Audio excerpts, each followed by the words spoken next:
Oh my goodness. Who is playing the music right now? Oh my gosh. Look, everything's working. I think that's a very, very important thing to note here. We're not botching it today. Oh my God.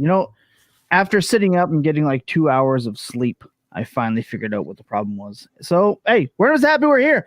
It's round 2. This is a crazy, crazy round 1. I don't think anybody's rookie rankings were safe. I think that for the next while, Tom Lee and I are going to be stuck on the walkabout trying to figure out what the heck happened yesterday. Oh my God.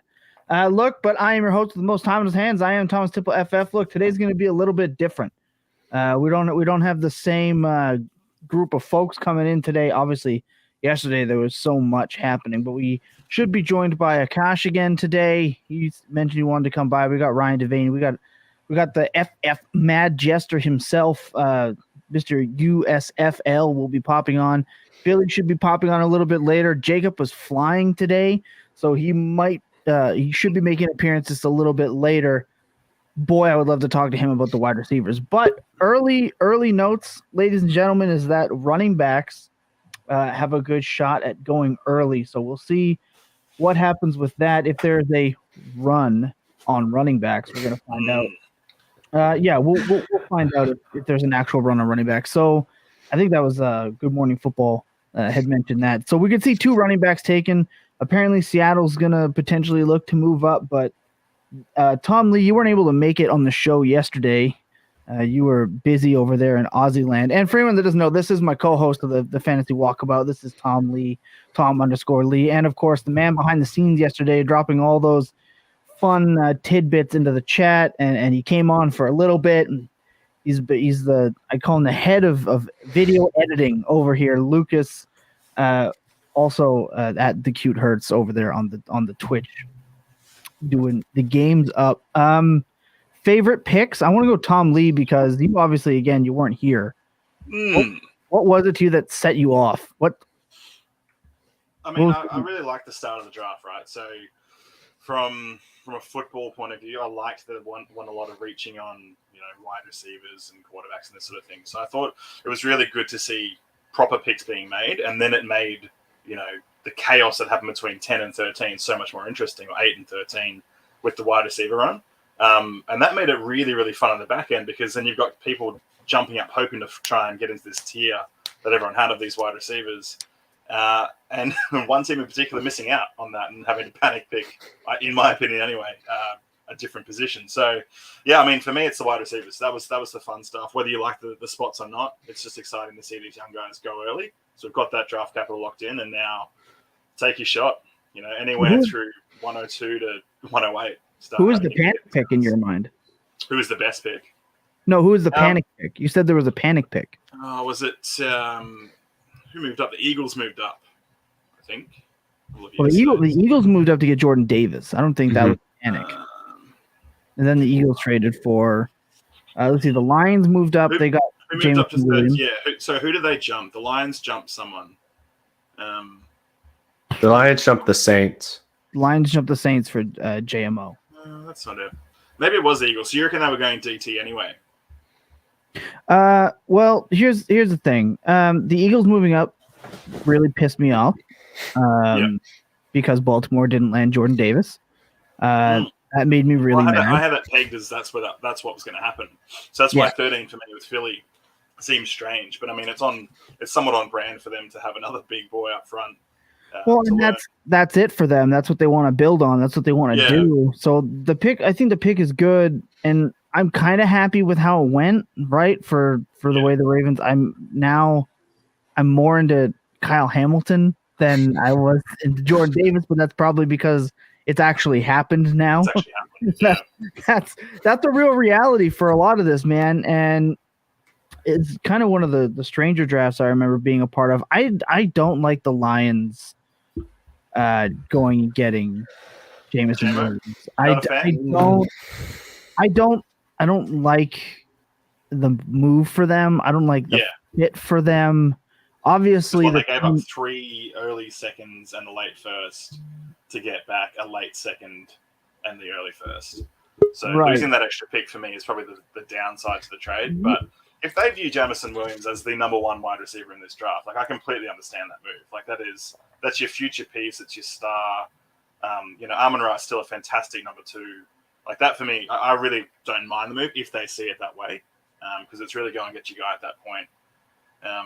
But you could be very right. But, in a year's time or 2 years' time, we could be looking at this going, "Oh man, what a whiff!" With so much depth in wide receiver to come, what were they doing? But yeah, I like it. I like the balls. I like what this Detroit team's trying to do with this offense. Call these shots and take them. Yeah, and for fantasy too, it's just one of those things where I think I was talking about this in the Discord, Lucas, and I said, the super flex drafts have basically just become one QB drafts. Yeah. Like that's what it feels like, right? And now I went into yesterday, and Jacob actually asked it on the show yesterday.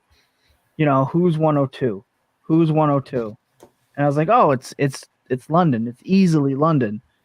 But now hold on. If there's a run on running backs and we get, I don't know, Kenneth Walker, Breece Hall, and maybe even Spiller creeps up, there's kind of a conversation to even Robinson coming in, say, the third round.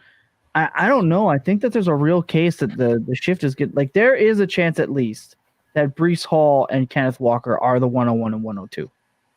I'll be so happy if that happens. I don't love London's landing spot. I don't love it. I don't love Wilson's. I really don't love Wilson's landing spot in New Orleans. I don't love it. That's Olave. Or sorry, Olave. I don't like. I just said I don't like Williams' landing spot as much. The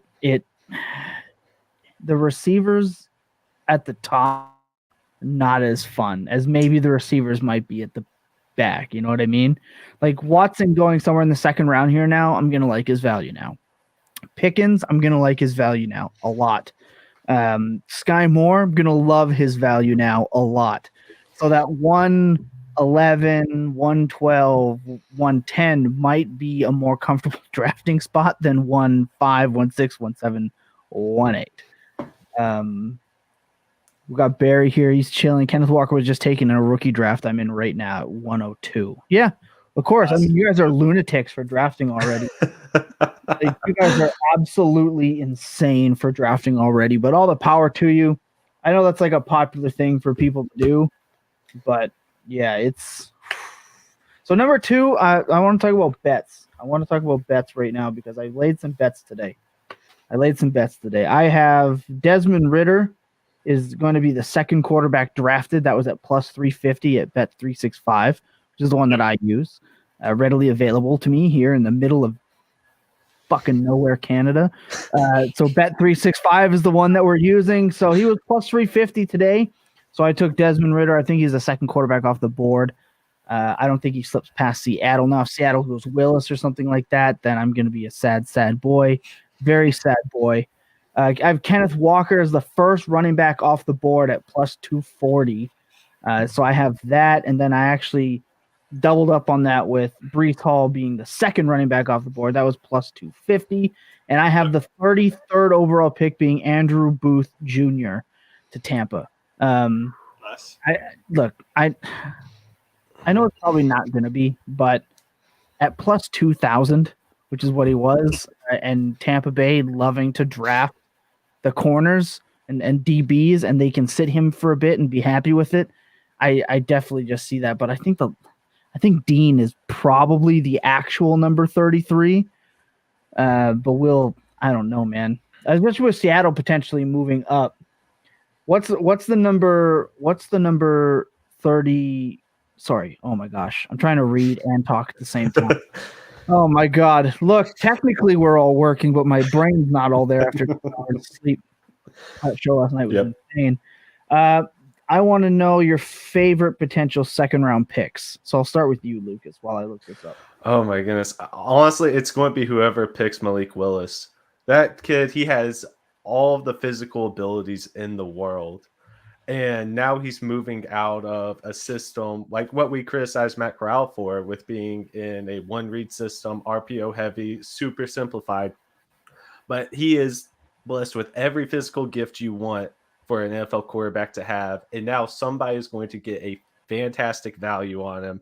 And honestly, I really hope it's the Vikings. Not a Vikings fan at all, but For you have Willis? Kirk Cousins, who has, I think he has 2 years left on his deal now, but get him in there, let him adjust to that system. And then just like what the Chiefs did with Mahomes and Alex Smith, ship Cousins out next year and be ready to roll with Willis and Jefferson as your two offensive centerpieces for next decade. See, I find that to be a very odd. To me, Willis is dead to me. Like Malik Willis is dead to me now. And I feel a little bit bad for people that were spamming the quarterback market in underdog drafts, right? In best ball. And I feel bad for all of them, right? Tom Lee, you're Mr. Quarterbacks are king in value. You got to be looking at the way this draft went. Not anymore. See ya. Yeah, exactly. That's just it. Now we got Christopher coming back. Welcome to round 2, buddy. I normally really attempt to enunciate last names. I'm going to give this one a shot. I have Christopher Ippolito. I think I did it all right there. Yeah, welcome back. Round 2. Love to see you here. Christopher, let me know what your favorite second round pick is going to be this round. Call your shot now while I get this set up. But with the quarterbacks, the way it's looking right now, Tom Lee, how are you going to approach it now? Where's Pickett? Is Pickett 105, Pickett 104, Pickett 102? It's the best spot for him. It is the best spot for him. So, I mean, I'm happy for you to take that shot there. Oh, yeah, I got it. I probably have the wide receivers ahead. I'm the last name King. But, I mean, it's tough because I wasn't on the rookie draft shows the rookie shows with you boys. But Pickett was not. I was not a fan of what we saw, and I think you agree, Tom. Especially some of the throws. I mean, it just wasn't as clean as I'd hoped, and it wasn't as, I want to say, professional. He seemed like an okay game manager, like IRL, but just from what I want to see from a quarterback, where it pops off the film, it just wasn't there. So, I mean, systematically, he'll be good in Pittsburgh. I think it's fine for the weapons. You'd still likely see Trubisky, for me, start most of this year. So, I mean, I'm not really that keen to take him. If someone wants to move up ahead, I'm pretty happy to keep sliding back, like you said. Aim for those 110 to 201s, depending on what the depth is today. But the rest of the quarterbacks, from a fantasy point of view, can really just go eat a big one because I like Ritter too, though. I like Ritter being able to make it more than I like Willis being able to. Willis, especially that type of player, right? We've seen Hurts recently become that type of player, but but the problem is Hurts was just on his way to being the wide QB1 on the season, and people are ready to yeet him into the sun because he got an ankle injury. So I don't know and he's also, remember, Willis is a way worse prospect than Hurts was. Hurts was a great well, not a great he was a very good prospect. I know what you mean. Yeah. Look at what Willis is, and it's big yikes. It's big yikes. Look, we're waiting for the first pick today, so it is gonna be good though. I'm anticipating. Hopefully I win some money. I'd like to win some money on this one. I did hit last night. You want to talk about bets? This is the one I hit last night. London first receiver off the board. I hit that one. I know I hit another one. Look, basically I ended up with like $250 more than I had going into the night, and I'm probably gonna blow it all on this round here. But look, it's 6:06. We should be fired up. They're doing a magic show right now on the draft instead of actually making picks. Like somebody's trying to escape out of a straitjacket right now while suspended in the air. Shut up. So Really? I'm not even joking right now. Is Rob still part of the magic show? That's the only reason I'd be interested in this. Now they're just spinning around a lot. I don't know. But it was really bad yesterday even as well. Like it was quite terrible. I don't know. It reminds me of whenever they had the draft in Nashville and they just kept putting concerts in everywhere they could. Oh, that was the worst. Yeah. But I want to shout out. I don't think I've ever seen them bring somebody on yesterday like I did with the person for the number 4 pick in the draft, the Thibodeau pick. That was Giants at 5. Okay, well, they had the kid from Make-A-Wish on there, and he was more hyped than any player I've ever seen get drafted.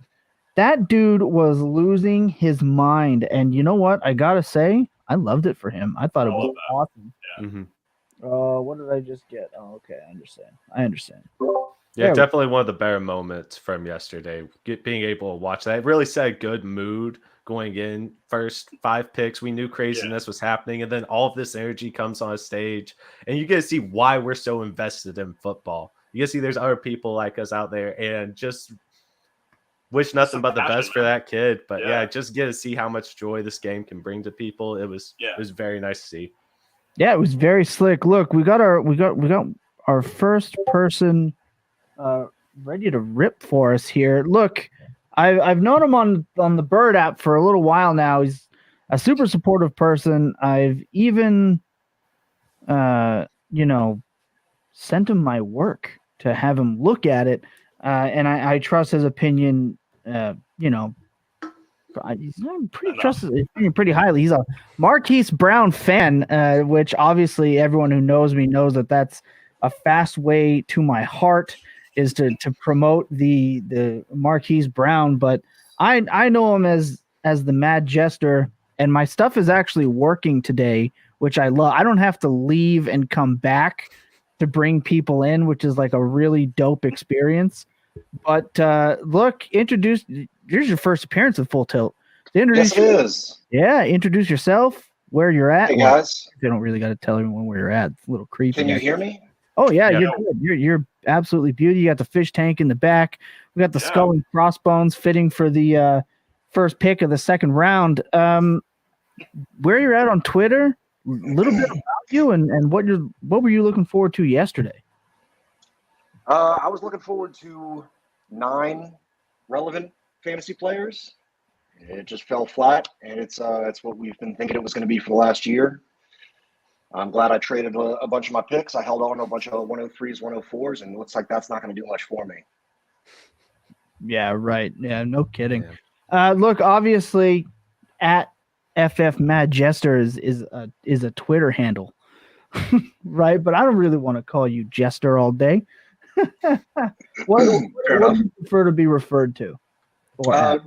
Mad Jester. It's close enough to Matt Chester. That's my name. I was on chat with y'all yesterday. Love that. Oh, that was you. If I would have known that was you, oh my gosh. Well, if I would have known that you were the one judging best comment, I would have placated. I would have known which direction to go. I thought I had some good ones. You almost won it at 12:45.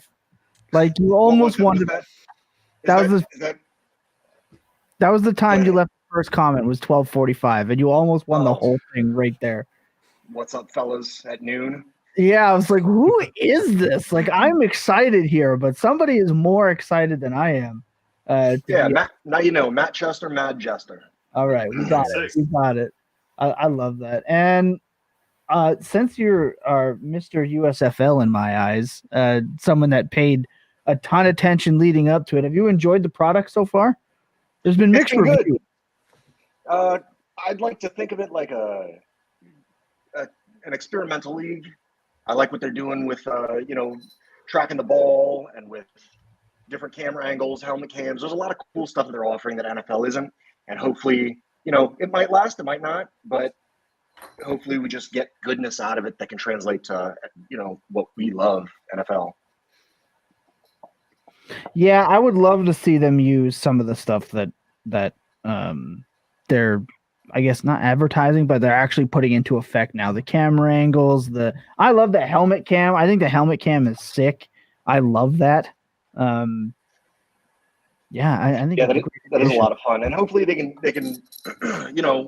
have a little bit better refereeing, a little bit more less of the human fallibility taken out of it. That would the Wimbledon. I love the live review. Like you can hear them discussing if something's going to be a major penalty or not. Like it's completely open and clear. There's no hush hush or anyone keeping it quiet. It's not a $1 billion industry or company at the moment. So I love that. Oh, we got Trav. He's chilling here too. He's coming back. We love that. We love to see him. Second round is kind of, to me, more where value hits, I feel like, in the second round of the NFL draft. Let's hope so. Tom Lee, you're Mr. Falcon. What do you want here in round 2? I mean, do you like what they did? Like, do you like their pick yesterday? And what do you want them to do today? Who's on the board for you? Well, I mean, it's not the most exciting thing, but we had two second round picks. So, I mean, the second round last year was really where I just faded my own team for a long period of time when they passed on Javonte and traded back and let the Broncos come up and get him. So that should be for that. Yes, I bet you're enjoying Javonte. No, my hope would be honestly that I think I was talking to Jacob about this morning. I'm happy if they go quarterback. You know, I mean, Mariota's in for 1 to 2 years. If a Malik Willis slides down to our second round pick, take the shot. Like, there's not a lot to lose. You know, still a top 3 prospects in this class, and if he develops into something, then you get yourself a very, very cheap quarterback. But I mean, if they're really going to put more offensive pieces together, I'd like to see a running back go. And classically for us, the offensive line is always just Swiss cheese. So if there's a few thick boys sitting around, I wouldn't mind that. We need defensive pieces. So, I mean, honestly, take your pick. As long as you don't take a kicker, I'm pretty happy with whatever they do today. And then about 30 minutes time, I'll renege on that and be furious with what they do. So, yeah, I mean, I'd love to see like an Isaiah Spiller or something be given life in the second round here, and really just mix things up and create some chaos for us in rookie drafts, because that's what I live for. So, yeah. You are Captain Chaotic. How are you feeling right now? I mean, Lucas, I just want to – normally you guys are like, oh, quarterback this, and oh, my gosh, we need one, and oh, my God, what are we going to do? Drew Lock and Teddy Bridgewater. You're just chilling back and you're living life right now. What do you want the Broncos to potentially be doing? When are you looking for them to make a move? This is just so much fun knowing that we actually have a franchise quarterback going into the next couple of years. Only thing missing from this really is the Raiders having a first round pick to screw up like usual. But, you know, I'm not going to be too picky with that. We do still have some needs, but it's all going to be going after the really high value positions. We could use another corner to pair up with Surtain, who I dreaded them picking last year because I wanted Field so bad, but whatever. I mean, I'm not going to cry anymore. And then good. He's really good. Yeah. And I mean, it would be nice to get an edge, but I don't see the value of the edge in the second round. So I'm expecting some trade downs, getting some picks for next year. And then we'll probably get a tight end at some point. But we'll see. Baby. Let's go. Tight end 1. Tight end 1. I wouldn't hate it. It would just suck because I'm really banking on Alberto to actually be something. To be the guy. Love it for the Broncos. Don't love it for my fantasy teams. I don't love it. It's exciting, though. I don't think there's anybody even close to Alberto in the draft this year, is there? As far as what they can do? Well, I mean, I don't think Alberto is very good, personally. Yeah, it depends on your opinion of Alberto. But like, if he says that before Jacob gets on. Yeah, like safe. There are enough Jacobs out there that are already putting Alberto as a top 5 tight end, and he's done on that pedestal. Nothing. Yeah. So, good. Also, we have a trade. We got a trade and a pick, Tom. Yep. Okay, who do we got? Someone let me know. So Logan Hall just went 33 to the Buccaneers, and now 34, the Packers. Traded up. This has got to be Christian Watson, right? You reckon? Why would they trade up for him? Because they're Pickens, Watson, and they're bad. Oh, do you want it, Tom? The picks us Yep. through. Yep. It is indeed what you just said. Christian Watson. Yeah. Oh no. Number 34. How's he gonna do? I can't wait for him to get drafted above Sky Moore in all of our rookie drafts, and we just get to sit Watch there and Sky wait. Slide. Yeah. Like, I'm kind of in on that. like I'm in on that personally. I mean, I understand if people aren't, but Just think a lot of it has to do with I don't where think and they had Rodgers to does. trade up though. Who did they trade up with? Yeah, Vikings. Vikings. It's within division. That's odd. Mm.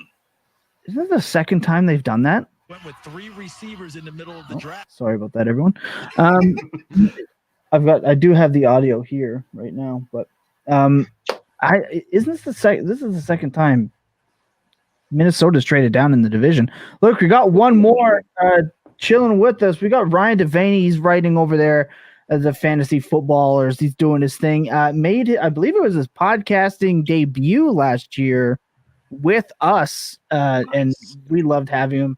Couldn't get him on yesterday, but he's in here today. We're already off to a hot start in the second round to pick. We've got me losing money. We've got Billy getting a receiver. Man, just crazy. We're going to bring Ryan. And the best part about this personally is not only does Ryan keep it simple with the jersey numbers behind him, 18, 18, 17, very, very tight together, tightly grouped, but you are coming in and I don't have to leave and come back. Like, this is my favorite part. Like, this is just, we're keeping it moving. There's no interruptions. It makes me so happy. Vikings, yeah. See, Trav gives it. Vikings dealt with Detroit yesterday. 2 times they trade within their division to trade down. Yeah, Maddie, we're caught up on the trade up to 34. We got that one. We're locked in. I'm not waiting. Yesterday I was waiting to get the audio in, but it's whatever. So now, okay, out of all the receivers, right? So Wilson, Williams, London, Dotson. Oh my God, Dotson. And now the Dotson pick had Chase Vernon reeling all night. He was here, and then they drafted Dotson, and it was straight down. It was pull the carpet out from under him. Oh, it was, and then obviously Billy with the defensive lineman in the first round. But now with Watson, do we know what they gave up? Do we know what they gave up to get him? Oh, Roger McCreary. I love that pick at 35 for Tennessee. Love that pick. Do we know what they gave up to move up for Watson? I haven't seen that. I could have seen them sending maybe Jordan Love and this pick for Debo and seeing if they could do a little swappy swap. But I guess they don't need him with Trey Lance, do they? I was gonna say I definitely don't think they needed. Yeah. So what was the offer yesterday? It was the Jets offered 10 and a third round pick for Debo, and it was turned down. So the Green Bay sending 53 and 59. Nice to Vikings. I mean, it's steep, but there's definitely not. There was going to be no real receiver there for him. Apparently, they tried to trade up to 32 yesterday to get that done, but that's weird. C'est la vie. Well, that is kind of. Maybe they were just like, "No, we're not trading with you." So maybe they wanted that 5th-year option for when he turns 28 years old, just to put him into retirement. Yeah. I mean, Aaron Rodgers doesn't like rookie receivers, but does it count if he's 23? No, I think that's the reason why he's the pick over Sky Moore. Maddie says, hate to take Watts over Sky Moore. I agree, but it probably is because Aaron Rodgers didn't want a young person to throw in the ball. What's in the glass? What's in the glass, Matt? I always got to ask when I see one. It's always makers, but I felt like this was such a treat tonight. Joining y'all, I got some Woodford. Oof. Nice. Okay. Appreciate y'all having me. Thank you. Oh man, we love it. So the Jets have just traded up, Tom, with the Giants, so they're on the clock now. Please. Yeah, I got the shout out PFF, PFF tracker. The Jets just traded up. Yeah. So could we see running back here? So the Jets traded up with the Giants? Yeah. You cannot convince me that they are not in the same draft room. With I said this yesterday on the show. The Jets and the Giants have done so well in this draft. They're definitely sharing a war room, and they've definitely hired an outside management company to take care of their draft for them because this is too smart for them. I would love to see the Jets take running back so I can yeet Michael Carter into the sun. Yeah. I've never been a Michael Carter guy. I've never, ever, and everyone's like, "Oh, Michael Carter could be an RB1." Nah, I don't think so, because Mike White's not dumping it off to him 20 times a game. When That'll happen this season still. So, what do we think? We think it's Breece Hall? Do we think Walker? Is there an offensive lineman? Sky Moore? Like, who could it possibly be that they're moving up for? Or Dean? I mean, Dean is still on the board. So the Jets moving up and getting Dean would be, I think, big time for them, especially with Saleh. So I think that's something to watch for. And then I believe, there's still Booth as well, but Booth's injury concerns apparently are dropping him down board. So, oh man, very interesting to see that. I would love to see who they end up getting. Already some craziness. I love that though. Ryan, you, sir, after watching the draft yesterday on the first round, what set you off? Can you hear me all right? I got my you're new good. mic. Yeah, perfect. All right, cool. You're good. So I hated Jameson going to Detroit. Just hated it. I was looking forward to getting him on a lot of teams, and I don't know.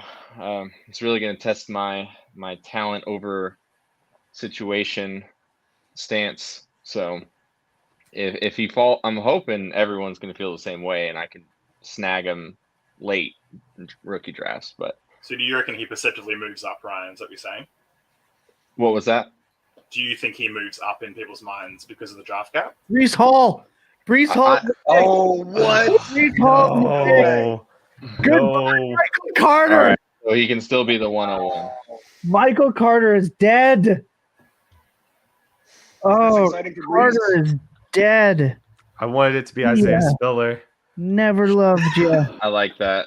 I So like that long. fit. Get yeeted. Get yeeted. The Jets Oh, low key are doing good things. Very well. Yeah. What did they spend on him? What? Oh, I need to know what that trade was. 146 they gave up to move up 3 spots, Tom. That's it? Yeah. Oh my Nice. God, the Jets are crushing. Nice. Yep. They Well, are. like you said, it's the same Money draft. on that? I don't even give a shit. How did they I even? don't They care. made 3 first-round picks, and then now they got like early second, right? That's crazy. Yeah. Good for them. Wow. All Jacob is doing is laughing. Oh gosh. So fun note about the Christian Watson pick. So he was, of course, the first wide receiver in round 2, but he's also the first wide receiver to get selected after Burks yesterday. So that's actually the first time in the common draft era that 6 wide receivers went before the 20th pick. Interesting. Yeah. What a run! It was Really crazy watching them fall. Billy has to be scared about you coming for his stat corner job. I can't do a stat corner. I'm just going through and going, oh, that's fun history. When's the last time they had a QB not selected until 20? Oh, 1997. We went over this. Wow. It was Ooh. Chad Pennington, I think, right? No, 97. Crap. In 97, the quarterback got selected at 26 overall. I can't remember the player it was, but 26 overall. Oh, damn. So that's worse than Manuel. That's worse than the 2-time comeback player of the year. Chad Pennington did it for 2 separate teams, the only player to do that. And Lucas is losing his My cat just knocked over my Just microphone. taking a tour of the room. Just showing off the goods, Lucas. well, he's got that Tennessee money right there. He's got that volunteer money over there. That's great. Doing that. I think I'd love to get Jacob's react. All I see is him in all capitals laughing.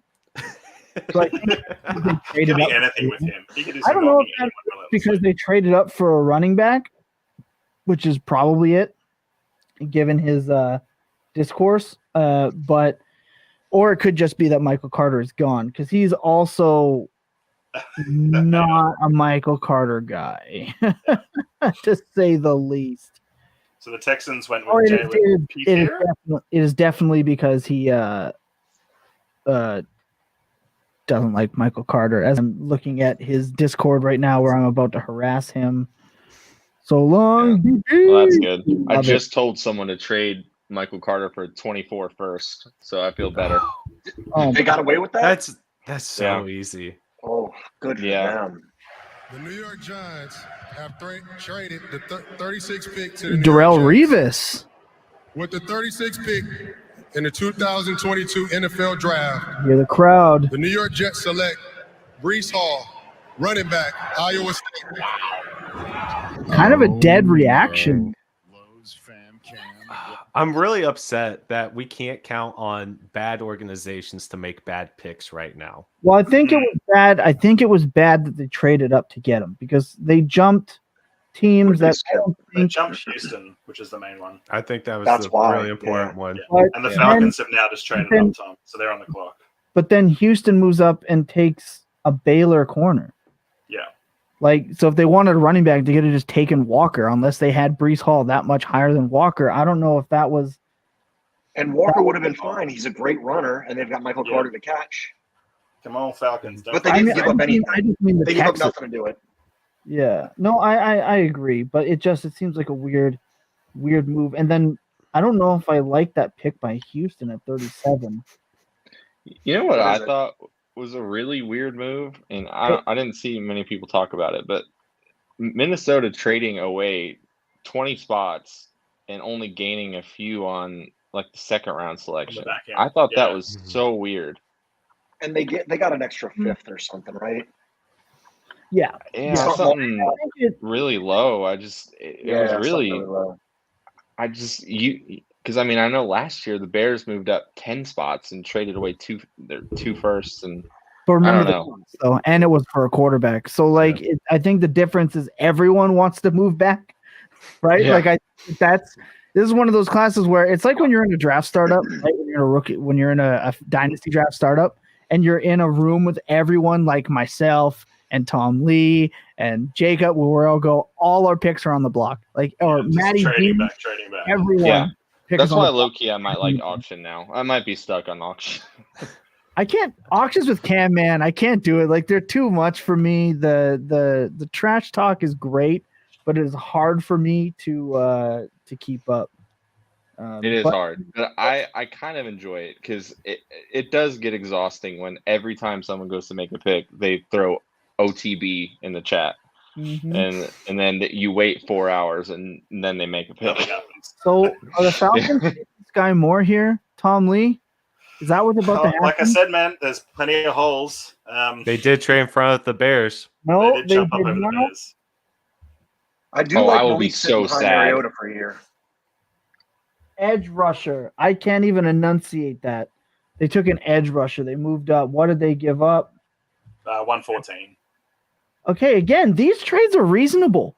What is with these trades now being reasonable? But do you need to trade up to take Arnold Ebikiti? Yeah, exactly. I Oh, wasn't. is it the Penn State guy? Yeah. I wasn't. Yeah, the other Penn. Yeah, I wasn't gonna try to butcher that name. It's only, I know. 5 picks, but do you need to trade up? I mean, maybe. I feel like with a lot of these teams, they're going in. They had so many picks. So what is it to them to start Yeah. moving a couple? They know Yeah. that they're not going to have 15 rookies on their roster, Yeah. or they're not Okay, going to cool. draft 15 players. So might as well go up, get the people you really like, especially whenever it's such a buyer's market, to go in and get really good deals. Hmm. So then, okay. So obviously the Bears, they're coming up. The Falcons, we know what their pick is. Bears are Yeah. next. This is Sky Moore. Then, like, who's the I like? hope so. You have to think it's receiver, and we all love Sky Moore. So they're not going to pick Mechie over Moore. They're not going to pick Alec. It Pierce. is the Bears. It'll be Although- Pickens. Pickens? Oh, Pickens. That's what I think. Okay. Pickens before Moore? Oh, no. Then Seattle's definitely going to take. I could see Seattle going. I think a Walker Ritter back to back, I think would be absolutely hilarious.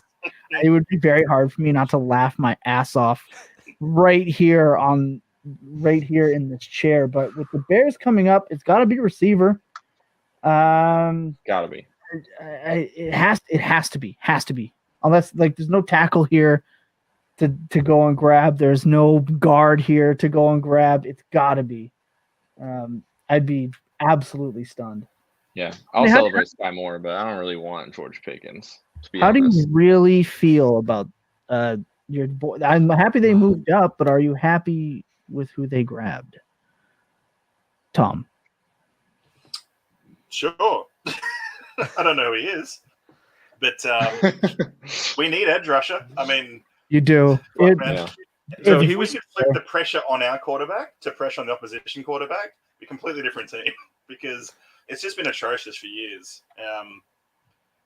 I don't know, man. Like I said, there's just so many holes. So like, it's not a disappointing pick until we see him. So if he's he got a bit of just juice on the transferred in edge, from Temple. Yeah, He just transferred in from Temple to Penn State. Had good, solid production there. I think that he'll be really good as a situational edge rusher coming off the bat. But I mean, you say yourself, they're arguably the least talented team in the NFL right now. Go in, Yeah. start getting people at premium positions on rookie Yeah. contracts, and see what they can do. Yeah, go best player available. I mean, like, just because selfishly it's an open spot for us to have a running back if they take one, it makes no sense to go and do it. Like last year, if you're going to push for it, made more sense, and that's why I wanted the Javonte pick.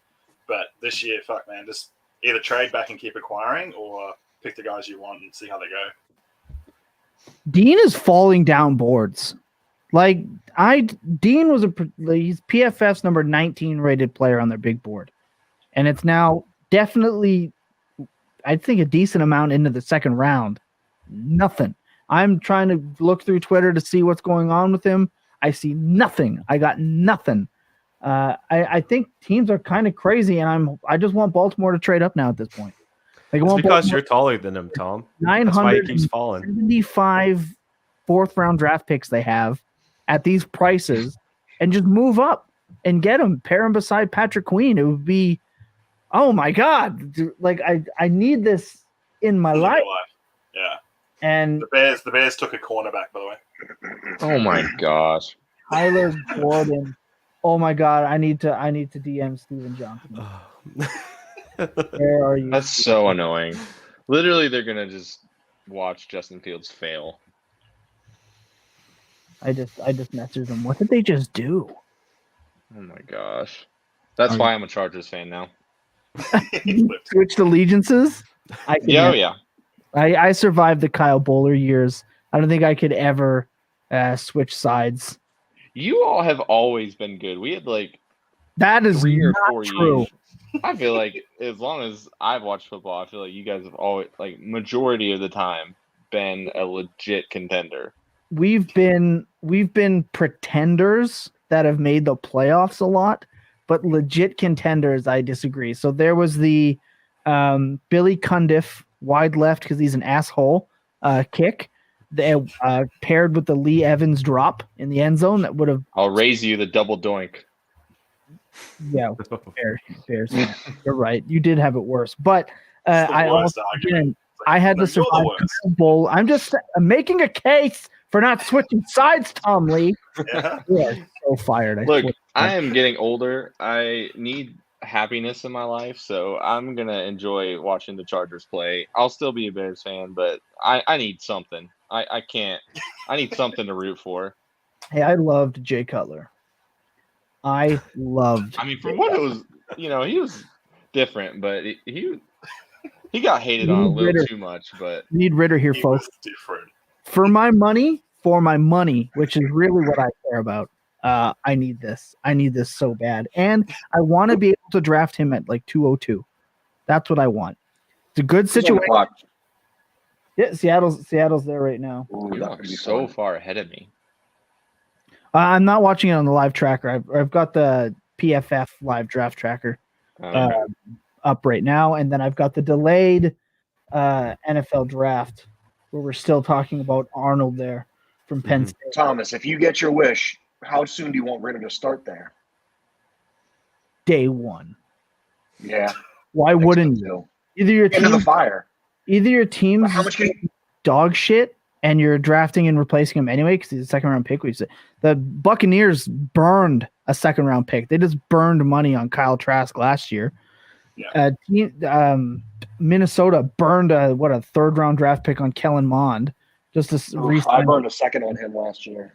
Yeah, so you can just burn draft picks on quarterbacks and reset. They have 2. It's possible. I'm not saying it's like not nothing. They could just draft another good player, but second round pick, you're taking a quarterback that you hope can play. Yeah, I would do it. And You starting don't want him to learn behind lock for a year? what's that? You don't want him to learn behind lock for a year? Learn what not to do, maybe. Yeah, this is how to throw the ball away to the opposition. But look, how many other starting spots for a rookie have DK Metcalf and Tyler Lockett? And you're Noah absolutely right. And a coach that will run the ball 472,000 times a game and consecutively. Like, you want that. He's mobile enough to get away. They got their bookend left tackle now in Seattle, which is great.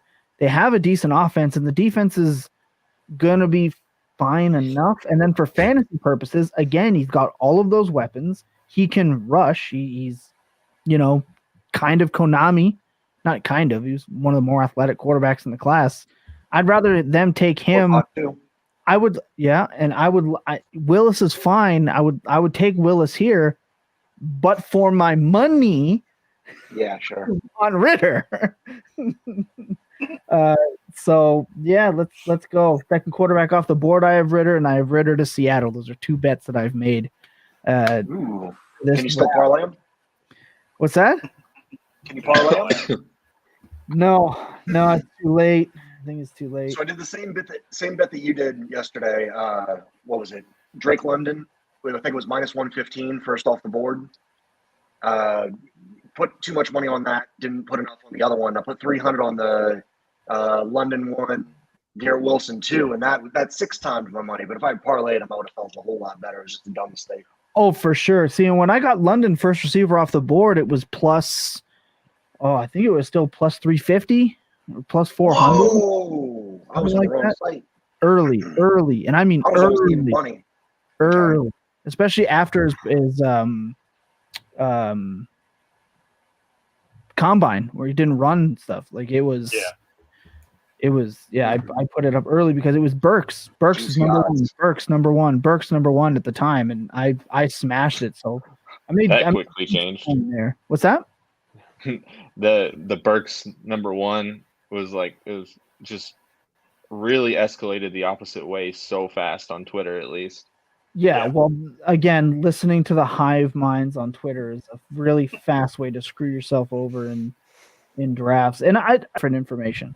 There's a ton of great information out on the Bird app. I learn a ton all the time. That's obviously why we are here. But at the same time, you do have to trust yourself, and you do have to go off. I'm not going to say what time is it. That's what makes the game fun, though. It is. It has. Exactly. It's still fun. Information on Twitter, but the month before the draft, there's proportionally no good information on Twitter at all. So it's nice to just take the month off, which you're not going to do because you're just going to stay up manically swiping your phone and hoping you find out something new. And you're just not going to. You're just going to get swept into the Traylon Burks down draft, and we just don't know. We're just making stuff up for the last month. Here we are. I think that the last month leading up to this, it was more about me going back and talking shit about my own information. Like, I think I sifted through, where did I screw up? Do I actually believe the things that I'm spouting, all the garbage that I'm spouting? Because it really helped me adjust. I don't think I've made a fantasy trade in weeks now because I'm just so busy doing everything else for researching and things like that. I think I'm seeing a lot of questions if Breece Hall is still 101. I think Breece Hall still has to be 101. Yeah. I mean, with the quarterbacks, there's no quarterback, I think, that deserves so then, 102, I guess maybe Walker, depending on where he goes here. So far, we've been absolutely lied to about this early run of running back. Absolutely it's so lied. bad. Yeah. So bad we're picking 36. We don't know who's 102 yet. Yeah. Where do people want Breece Hall to go to, if not one of the sort of 3 or 4 main areas that would push him out of 101? Like, I don't know for anyone out there whether they had a landing spot changing Breece Hall at 101, but to ask the question because he went to one of the spots that had a clear Houston, had a clear I think opening. I'm even worried about Houston for sure. But to move him out of I don't know. Yeah. At that point, his athletic profile is so good and his production profile is so good. How do you take him out of that spot? Period. Like if you were already concerned about that before, you probably didn't have the 101, and two, you don't have the right to comment on Breece Hall because he's going to go. Like it's 101 and 102. You haven't traded for it because you have concerns. Don't worry yourself with it. Just let it go. And Seattle's taking let someone else get the talent. Like the upside is just too much to pass on. Like especially with the 101. I mean, you want that upside and what he can become. Everything shows that he has that potential. So everyone can bust, but like he has that. I don't know. And he has less red flags to me than a lot of the others. Right? Like, it's all Lucas, you deciding said between somebody two was people. doing magic. You didn't tell me it was Chris Angel. Oh, that's who that was? Some bum like magician. Just a fellow with a hanky. Angel. Like I think he's a douche, but it's still not. I just still don't understand what was guy. even happening. He was just spinning. Yeah, that's down. all it was. I didn't know what to think. There's just a person spinning on my screen. I went, oh, all you right. just see him like spinning like 100 miles an hour, and his hair is flipping everywhere. I don't know Vegas what's magic. going on. Oh no! Uh-oh. What I'm seeing in a league we're in actually, Ryan, I believe. Yeah, we are. They're putting up. Rio put up Michael Carter, and that's What's he worth killing now? What's he worth? And what are you getting rid of him for? Nothing. I'll pay a seventh round pick if our rookie draft has. That's it. You wouldn't pay 302 just for a chance at a nice handcuff? No, I don't pay. So how about this? What would you pay for Madison? Is he in that range? Nothing. I would take him. I would take Madison. Look, I believe in this. There are like 2 handcuffs I want. One of them is AJ Dillon, although I guess his handcuff now is Aaron Jones. He's starting on half my teams. So no, exactly my point. And the other one is Tony Pollard, because he is one of the few people who statistically is fantastic as a backup. And if Zeke went down, you're actually getting league-winning weeks from him. I know this because I lost in the semifinals to the Tony Pollard San Francisco game, and it ruined my back-to-back. So they both have standalone value also, and there's a little trick that if you're in a league with that counts return yards, Tony Pollard's killer. Tony Pollard adds a ton of value. Maybe another 5 points a game. Edge for Seattle was their first pick. I swear to God, if you don't take Ritter, oh my God, I'm gonna yeet. Oh man. Why would they take Ritter when they have Malik? Why not take both 2 and 3? I mean, go Wildcat with it. It's on one of these bets. I don't care. This is crazy. Minnesota and that's not bad. Building from. Oh my God, Jacob's gonna get Sky Moore. Jacob's actually gonna end up with Sky Moore. Oh my gosh. And then let's see. You get the Colts. Then the Giants aren't taking another receiver. I could see the Browns taking receiver, but I think the Browns would end up taking Dean. I want Dean if the Ravens are there at 45. I might lose my shit if they don't take Dean. Please trade up. I don't even know who that is, to be honest. You don't know who he is? I don't know defensive players like at all. Like it's so crazy that way. I've never played like an IDP or like, and I've really just, as I've started to do like content like creation, I just have no time to look into defensive stuff. Look, it was fun watching Georgia. The Ravens, so he has to care get about like. defense. It's not even that. Look, I'm still kind of an old head when it comes to how I look at the game. I explained this on Front Yard Fan this morning. Yeah, I explained this where like I've actually run a combine, right? I ran the college combine. I ran it. I did all that stuff. I've been in a film room. I've scouted. I've been an offensive coordinator. I've been an assistant head coach. I've had to go through all this stuff. I still enjoy watching football to watch football. Like I at the end of the day on Sundays or Thursdays or Mondays or when it becomes Saturdays, I still watch football. Fridays for you. I Tom Lee over So there. I take it you're not a red zone guy. It's my third option. I'll have 5 screens on Sunday, and Red Zone is one of my. It's there, but it's not number one. Yeah. I always have the Ravens game on. That's number one. That's on my main viewing screen, so I can absolutely talk shit. Did you see that pick, Tom? Kenneth Walker, Who picked him? Seattle. Ooh, that's Oh, interesting. man. That's, That is interesting. Are we He might- Penny now? he might be the 102, 103 now. Are we? Yeah, I'd say so. That's an interesting spot. I really didn't That's want him, really but the way they run the ball over there, No, Penny. Bye. I hope Penny gets his career right, but not that it's his fault, injuries and all that stuff. But They might not even start Drew Lock. It might just be Penny and Walker in the backfield. Just Wildcat. And That's Pete so Carroll saying, interesting. Just sweeps Oh to my make God. Pete Carroll the Wildcat. We're getting Sky Moore. So we're getting Sky Moore in Indy. We have to be getting Sky Moore in Indy. I want a quarterback in Indy just to mess with Jacob. I want it so much. Yeah, I'm with you, Please. Lucas. I We was can't almost give so Jacob out. everything he wants. All right. We gotta have a little bit of fun. We already do. That's true. Yeah, 1,000%. I harass him on a nuclear level on a regular. I follow him into multiple discords. Leagues are not happy with Kenneth Walker, by the way. My phone's blowing up. You don't think? Just with outrage. Going, why would they do that? What a waste of a pick. They've ruined Because him. Penny sucks. Yeah, I do. I'm with you boys. Team that loves running the ball. Penny But think with always their system, though. They always do that though. They did it with Jonathan Taylor behind Marlon Mack. Like everyone was like, CEH is. It just I don't know.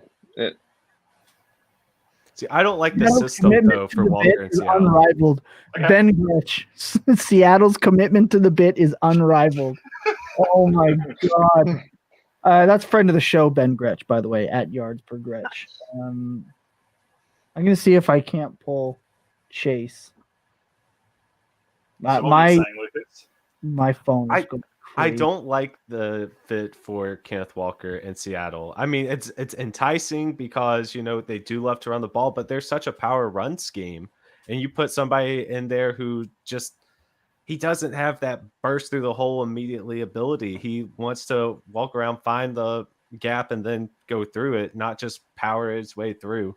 So I don't know. And then But if also, we're projecting, how long is Pete Carroll going to be there for? He can't coach till he's 175. So you got to Pretty close now. So.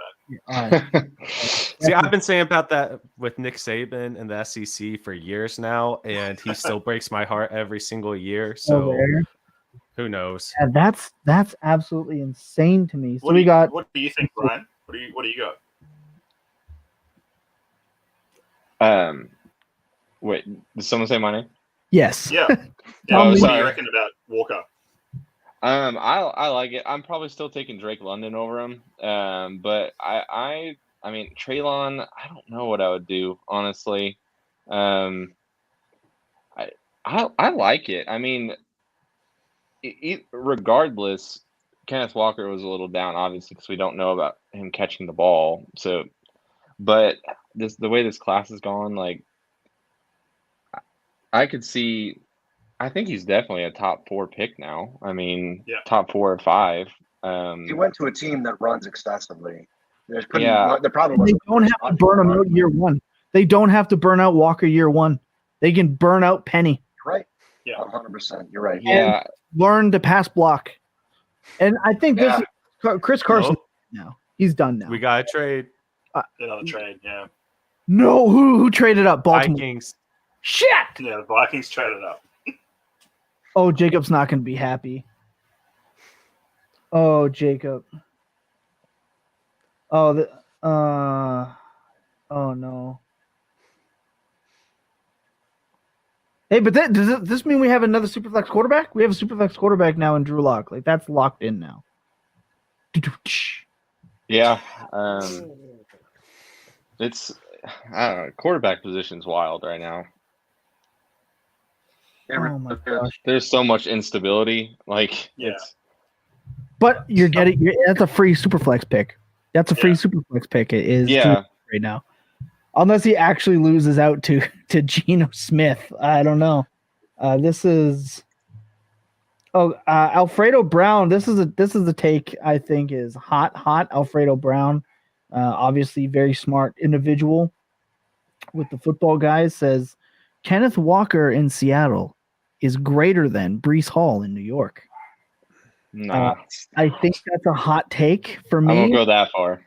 But I think the people that love – so this is the thing. I think the people that love Walker love Walker no matter what. I think it would be hard to argue with them over his landing spot no matter where he went. I mean, it would have been nice, I guess, thinking back, like for Walker to end up on a team that is actually going to probably win more games than Seattle will because of the nature of running out the clock, all that kind of stuff, if they're going to be down a lot. Yeah, so that part does kind of suck. But overall, I mean, for a guy who's not going to catch passes, it's hard to be too picky about a landing spot. So we've got the 42nd overall pick and 122 for 53, 77, and 192. Another great move by the Colts, but Jacobs, I don't think he's going to be happy. You see Did the Vikings pick yet? Yeah. So they took Andrew Booth. Andrew Booth. I That's a good pick. that one. Yeah. I do he was mocked to them a lot in the first round. So to be able to get him 30 picks later. So Sky Moore is out then for the Colts. I don't think he makes it. And I refuse to admit that Scott Barrett was right. Also, friend of the show, Scott Barrett. I refuse to admit that he was right with Sky Moore, wide receiver 10. I am not going to give him – from now on, every player that I think is going to get drafted, it's just Sky Moore. Every team from now until he's drafted is drafting Sky Moore at every pick. Period. It's not hearing about him, and I watched the tape, and I think Khalil Shakir is better. I think he just looks better. I don't understand after I watch tape why Sky Moore is so high. He has the the best profile in the class. I just don't watch tape, so that's analytics. Yeah. It's just elite production. Yeah, that's all it is. Steven just didn't expect him to pull the trigger. I think Watson pick fucked him up. Focus on your show. I'm watching. Hey, Steven, you don't have to be watching. You can come on in here. I told the guys. So this is the thing. I told the guys when the Bears make the pick, because we had talked so much about me joking about Alec Pierce going to Chicago in the second round just to send you into the stratosphere. That them not picking, not only refusing to pick a receiver, but picking a player that not a lot of us, offense focused fantasy players have even really heard of. So I had to check in on you. I had to make sure you were doing all right. But look, now we've got the Giants on the clock. They've crushed it so far. They traded back. They weren't going to take a running back, obviously, with quads there. Who do we have here? I mean, again, two players I'm going to constantly keep saying is Dean, because I think it's egregious that he's still on the board somehow. And then obviously Sky Moore because they need a receiver. I don't know. These are the same two players I'm going to keep hitting on. I don't want Sky Moore in New York. They took a receiver, but it's Wan'Dale Robinson. Oh wow! Oh wow! Interesting. That makes things fun. Wow! I wish this isn't coming true then. Oh gosh! No way! I am scared for Sky Moore. How far away? Wow. Jacob has two wolves fighting inside, and they're young Joka and Wan'Dale. What the? And it's just whoever gets fed more. Holy! I'm. What the? Oh my gosh! Okay. Jacob's gonna be insufferable. Yeah. Hey, he got the draft capital. That's all he's wanted. He said, "Give me draft capital on the guys I like." He has it. I feel better about Jacob. in our initial rankings putting Wan'Dale Robinson above. Oh yeah, he's already Pickens now. eating at the Podfather. What's that gonna do for his rookie draft capital? He's 105 to Do we Jacob. like him? Yeah, Like I'm not even no. kidding. No, you might be right, man. That's You're sneaking him into the first round now. yes, 107 sounds good. You know, after Walker, since Malik's gone, you got about 4 or 5 good receivers. Dotson's gone. I cannot. I couldn't make that pick. I'm trading out. No, honestly, that's what it is because nobody's taking Kenny Pickett in top 7. So you guys, I mean, maybe I'd take Kenny Pickett over Wan'Dale. oh yeah, you have to. I'll let you know at the end of the second round. But you got the 2 running backs now. You got about you got the 4 good wide receivers, and then it's just brutal. Yeah, 100% exposure. He's on another level. Why don't we have him on here for the show right now? Where are you, Who? Jacob? Oh, where did he go? I saw he was jumping on a plane. Yeah, I think he's flying home. I think he's flying in here to Winnipeg right now. Oh, okay. Oh my God, I am stunned. I am taking such a fat L on that.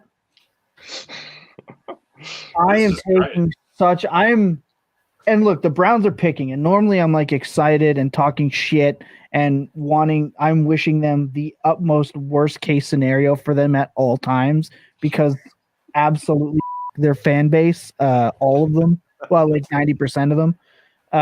But I can't even focus on that. Pick 43.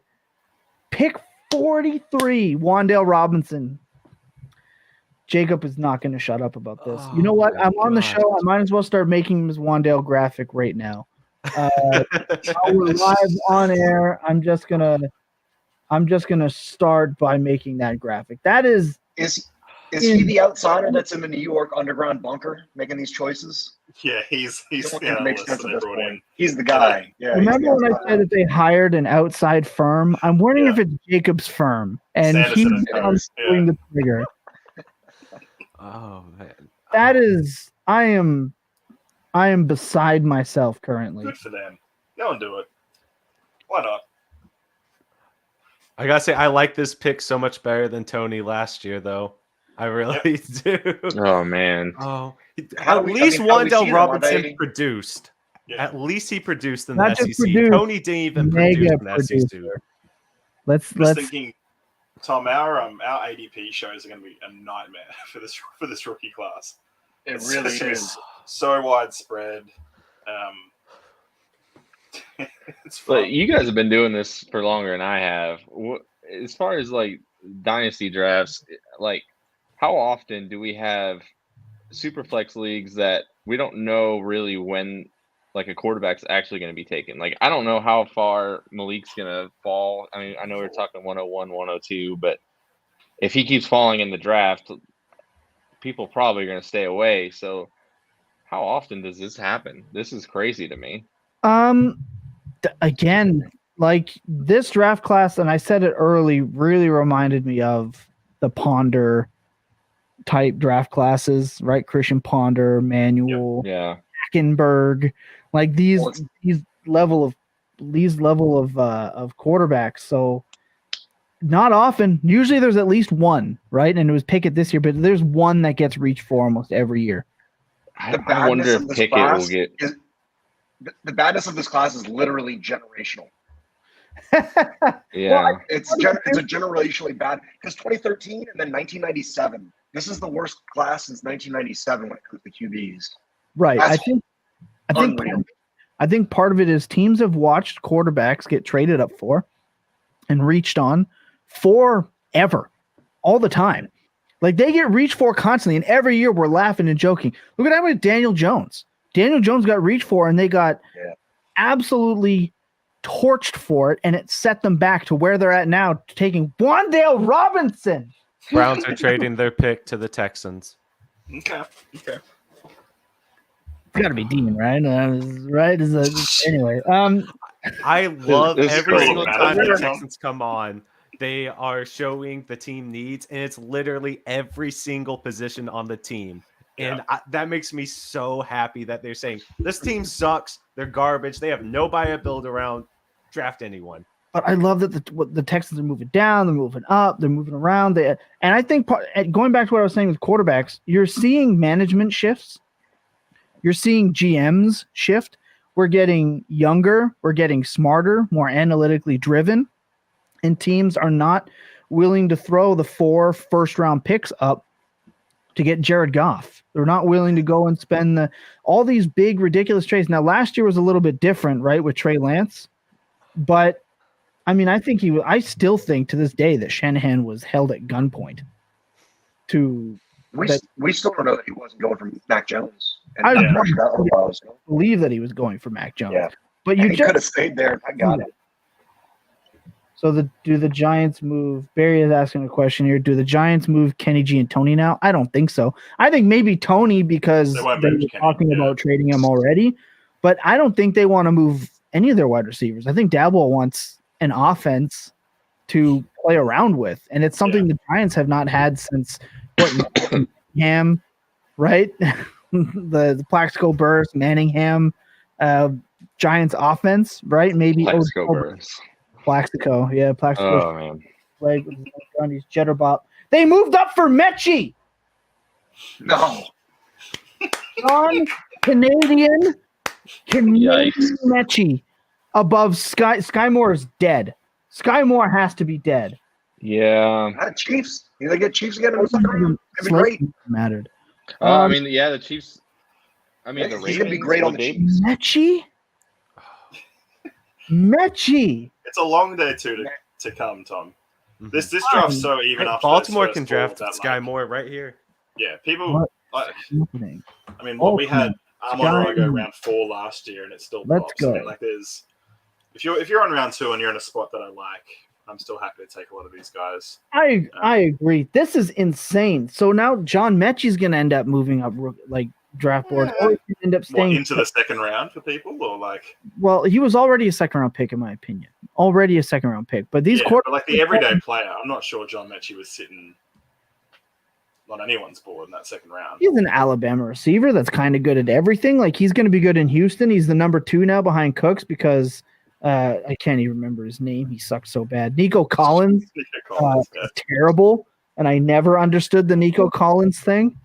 I fell for the Nico Collins thing. I'm not gonna lie. You're Mr. Receiver. That's You easy. see a receiver that hits that size and Where did speed. you take Nico? Yeah, Like, what- baby. Last year, I fell too much in love with like the big body potential alpha receivers. I It's 'cause let everyone that else get is to my tiny. head. John Mechie, Canadian John Mechie. Man, Junior. It's because everybody else last year on Houston wasn't tiny. They were nobody. I mean, Chris Conley. Like, yeah, you really hope Nico Collins can do something. Unbelievable that they took Mechie. I can't. I mean, this goes to show. We're sitting here. We're doing mock drafts. We're doing rookie stuff. We're touting this guy, whatever. And all of a sudden, the NFL goes, "Yeah, you like we don't care about your decisions." Lucas, you got to take off. Go do what you have to do. Come back. Take your time. Go and do what you have to. Okay, How Baltimore. long are you guys gonna be on tonight? We're doing the entire second round. We'll see about after that, but we're for sure doing the second round 100% because we're lunatics. It's currently 10 a.m. here, so things are not pressing on a Saturday. Oh, nice. Yeah. Barry, I hope so. I really hope so. I really do. But I'd prefer Dean here. I really would. Are you related to Dean? What's the Dean background? No, so here's the thing. He was It's his projected to gambling. be Yeah, should- it's but I think that he was projected to be a top 20 pick in the NFL draft, and he's falling, right? And the Cleveland Browns got a linebacker last year, and he ended up being one of the best defensive players in the entire freaking league. Yeah, I know, because he ruined the Ravens multiple times. And there's another player that fits that bill. That's literally, it's falling right to them. And this is the type of player they would end up getting: the number 1 rated off-ball linebacker. They get the number 1 safety and the number 1 center in this draft in the first and second rounds for trading Marquise Brown. Like, that's just what they do. That's what they do. And please don't pick Pickens, because Lucas won't shut up about it if they do. I think the other surprising thing about just the Mechie pick, and it's just popped up with a tweet, he's coming for an ACL recovery. So you have to have him pretty high above all the other healthy receivers to then trade up and go and get this guy over what you perceive everyone else is going after. There's no guarantee he'll be ready for training camp. He should be, but it's astounding. We also, I've just been reinformed that Matt Donnelly of the Dynasty Vipers, we're actually broadcasting right now, did call Kenneth Walker to Seattle yesterday on yesterday's show. He said that was coming. So shout out to him. That man nailed so many picks at the end of the show yesterday. The man the mustache works magic, 100%. I'm trying to get a hold of Jacob right now to see what he's up to. I need to get his reaction on this. He's flying over your house at the moment. What's the? He might be. I know he's tweeting. He probably got the Wi-Fi on the plane. Yeah, he's hooked up with that law firm money, the Wi-Fi in the air. I don't know. That lawsuit money is a debt, so I don't know. I don't know if that. I don't know how Canada works. I mean, this is the Canadian system. Oh, David.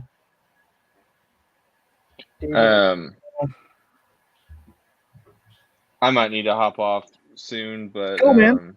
Whatever you need. You guys are hanging out, I might come back on if you're cool with it. Absolutely. Yeah, David Ojabo. I like this, Tom. I mean, hopefully, obviously, the Achilles,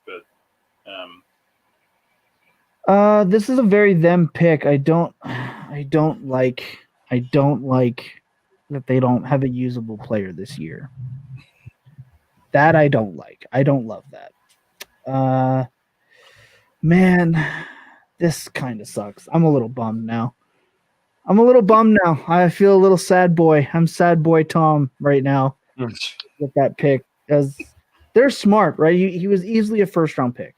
Easily a first-round pick. Who got who? Baltimore drafted David Ojabo. Okay. And I don't hate it. I'm just sad boy. I'm just big sad boy right now. Who are you guys following right now for picks for up to date? So I have the Pro Football Focus live draft tracker going. Yeah, Murray is the other one. I think you have to have a subscription though, don't you? Yeah. Yeah, we have too many subscriptions probably. Who did you say, Tom Lee? So Ari Myrov is the other one. And he's normally a minute or two ahead of the live draft. Yeah, okay. Yeah, fair enough. He'll be responsible for ruining most people's anticipation. Hey, man, good for him. He's got all the info. Oh, what do you got? What is it, a little crawfish there? What do you got there? Little crawfish, yeah. So you asked where I was from earlier. It's New Orleans. I knew you were in Louisiana. I just didn't know where, because I remember you were out going pretty hard on Mardi Gras. Of course. Yeah, you're going a little hard on Mardi Gras. He's just eating that crawfish. That's a real crawfish. There you go. Yeah. That's how they do it. Beautiful. You don't get that here. You're not going to get that here. We're in the middle of nowhere in Canada. There's no water around us. So you have to go to the other side of the country. Yeah, I just don't feel like spending a fortune on a plate of prawns to eat it. That's the in Aussie land. Yeah, delicious, juicy, massive, but yeah. Hey, so with Washington coming up, what do you all think about them with all the running backs they hosted? I think they were the most or second most or something like that. Yeah. What are you thinking? Is it a real possibility they go high with Spiller? You make a good point, right? Absolutely. Yeah, I was terrified about that for Brees because I'm hanging on to 101 in one of my drafts, and honestly, nothing past that is worth anything. I suppose it just depends who. There's no one here I think gets ruined. It's just if you're a real fan of one of these next few guys, you'd be a bit sad. For Tom, it's probably James Cook. A lot of people think Ojabo is the pick of the draft from what I'm seeing. That's interesting to me. I don't know about that. We need Lucas out here scamming the. Oh, yeah, he's right here. I say we need Lucas in here. and he's right here. Love the Ravens pick. There you go. You're getting full tilt commentary from people who are not here. So there you go. We're all over the place. Josh Pascal Sure. is the pick for the Lions, so they get an edge rusher. He is kind of very Dan Campbell. 6'2", 5'8", 268. Get him in the weight room. He'll be fine. Yeah, no kidding. Working out with that dude. He's going to get him his 9 Starbucks or whatever he drinks. But 2 Kentucky players taken high in the second round. I don't remember the last time I saw that. Probably the last time the Cowboys had 2 high picks. Yeah, well, probably. Look, we got the Commanders up on the clock. I don't know. Dotson was really crushing yesterday, and they're a horrific franchise. So they don't do anything right, and they mess everything up. So where do you reckon Dotson goes in rookie drafts then? Because he's still going to go somewhere, right? Like someone's going to take him. I think he's going to go high with that draft capital in like casual leagues. He's that classic player. People aren't excited, but they know they have to do it at some point. Yeah. So that's what it is everywhere, man. Every time I hear a name, I'm like, oh well, hopefully people get excited about him, so it'll push down. Yeah. Nobody. Yeah. Nobody at all. I don't care. If you got to pick, cool. Like maybe like the 106-7 range. Yeah, probably. He's athletic.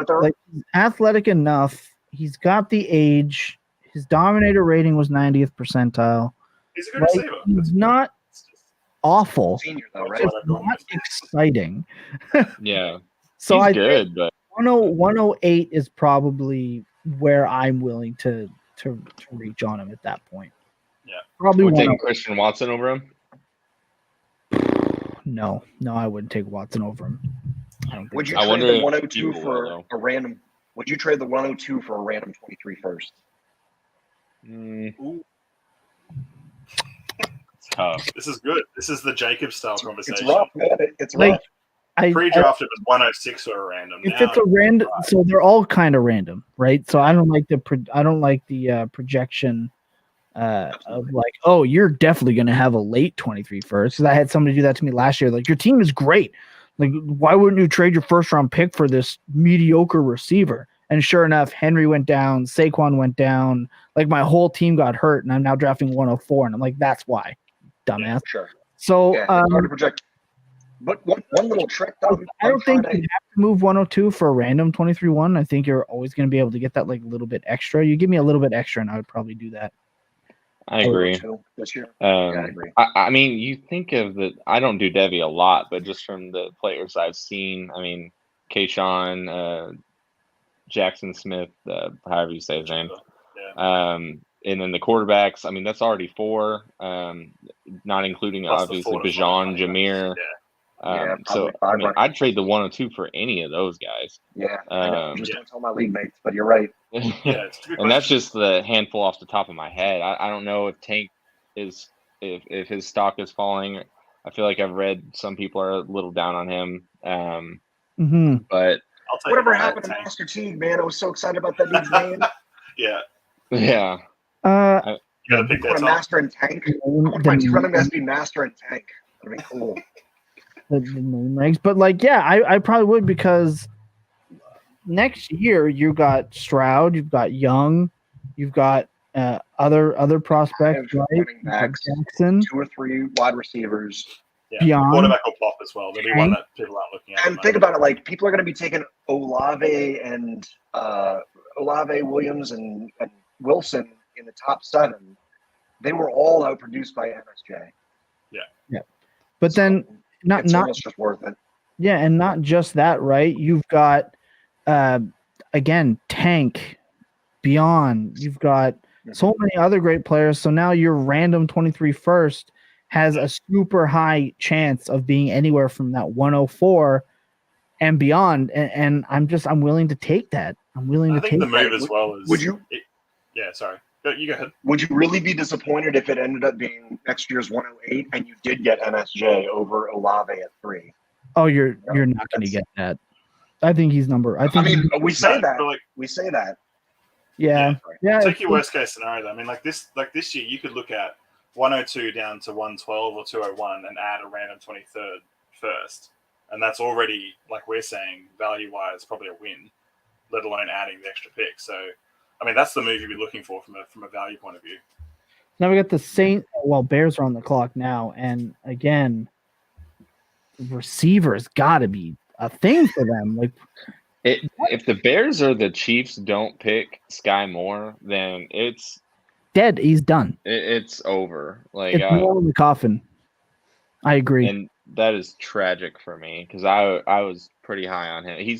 I don't know if he'll fall as far as Amon-Ra St. Brown did, but yeah. I remember last year I was so high on him, and then the DC just wrecked it, which it worked out okay. But I also love that Pro Football Focus has Malik Willis, Ritter, Howell, Dean, and Sky Moore as their next best available. Their thumbnail picture for their draft show, and it is not going well for any of them right now. It's crazy. Like, there? Oh yeah, we got a Puppo. What's up, Buggy? Puppo, second round pick. I mean, this has been like I can't really complain with the Ravens draft so far. I'm pretty happy. Like, Ravens looking great. An elite edge rusher that he tore his Achilles, but you give him a year, I think they'll be fine. If he can get that healthy, that's what good teams do with extra picks. They get players that are going to produce later on at elite levels that they're getting for discount prices. And maybe not even elite, but if he can become a 7-sack-a-year player in the second round, you're fine with that. Yeah. This is a Jameson Williams comment, though. Absolutely. Come on. What are you doing? Got my cat trying to interrupt the broadcast currently. Oh yeah. Much like Lucas's did. Mine's not wrecking anything yet, which is good. The Bears are whittling this down, all the way down. They took a while to get their decision. So we'll see what they do. I'm gonna make myself a cocktail. Yes, go. There you go. The fact that they I'll take one. I'll take a large za, please. You wouldn't mind. Gotcha. Look, while we kind of have you and your crawfish, man. Look, I'd never eat pizza if I was there ever. Look, while we have a minute, I just want to shout out. I'm gonna pull it up because we did announce our jersey giveaway winner last night, and I want to shout him out. He's been super supportive of the show for quite a while, and like we had to repay him for that. So we definitely wanted to. That's Derek Hale. Won our Saquon Barkley signed jersey giveaway. We'll be shipping that out to him this week. That's at DERRTY1187. So again, shout out to Derek Hale. Just again, love the support. Jersey is yours. Signed Penn State Saquon Barkley jersey, heading your way. Oh, the Penn State one. Yes, had to get when he was good. I think that's important to note. It's a good segue, Tom, because speaking of Penn State, the Bears took safety Jaquan Brisker. Oh, good. So we need offensive line and we need a receiver to help Justin Fields develop. So we took a corner and now we took a safety. Yeah. That's what did I say yesterday?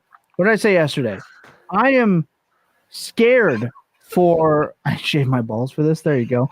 I was scared for Fields the second they hired a defensive minded head coach.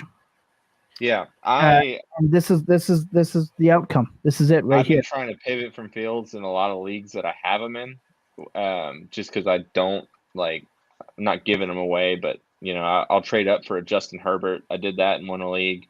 What'd you give? No way. I got Sean from the Hot Wings or Hot Ones. Sean Evans. He's here. Bears pick. Yeah, to announce the Bears pick. There you go. That's really about that pick. It's not the player. I gave Fields, Devontae Smith, and Michael Pittman for Justin Herbert. That's awesome. Awesome. Yeah, I'm a huge Herbert fan, obviously, because I'm a lifelong Chargers fan. But the thing lifelong. is, this tonight.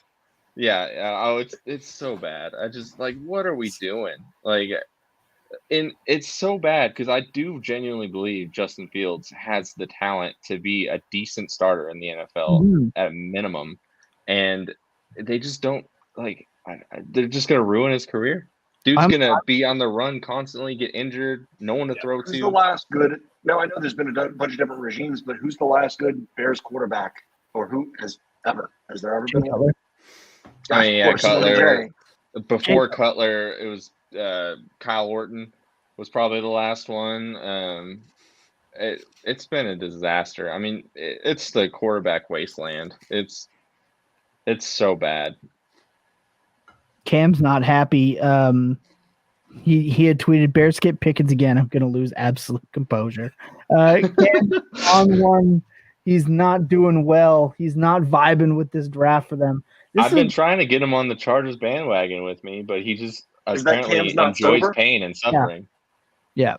So I saw something with Pickens that he might have been involved in a police matter over a weekend. The same thing that I can't think of his name, but the Georgia running back who just got arrested. He might be involved in that matter.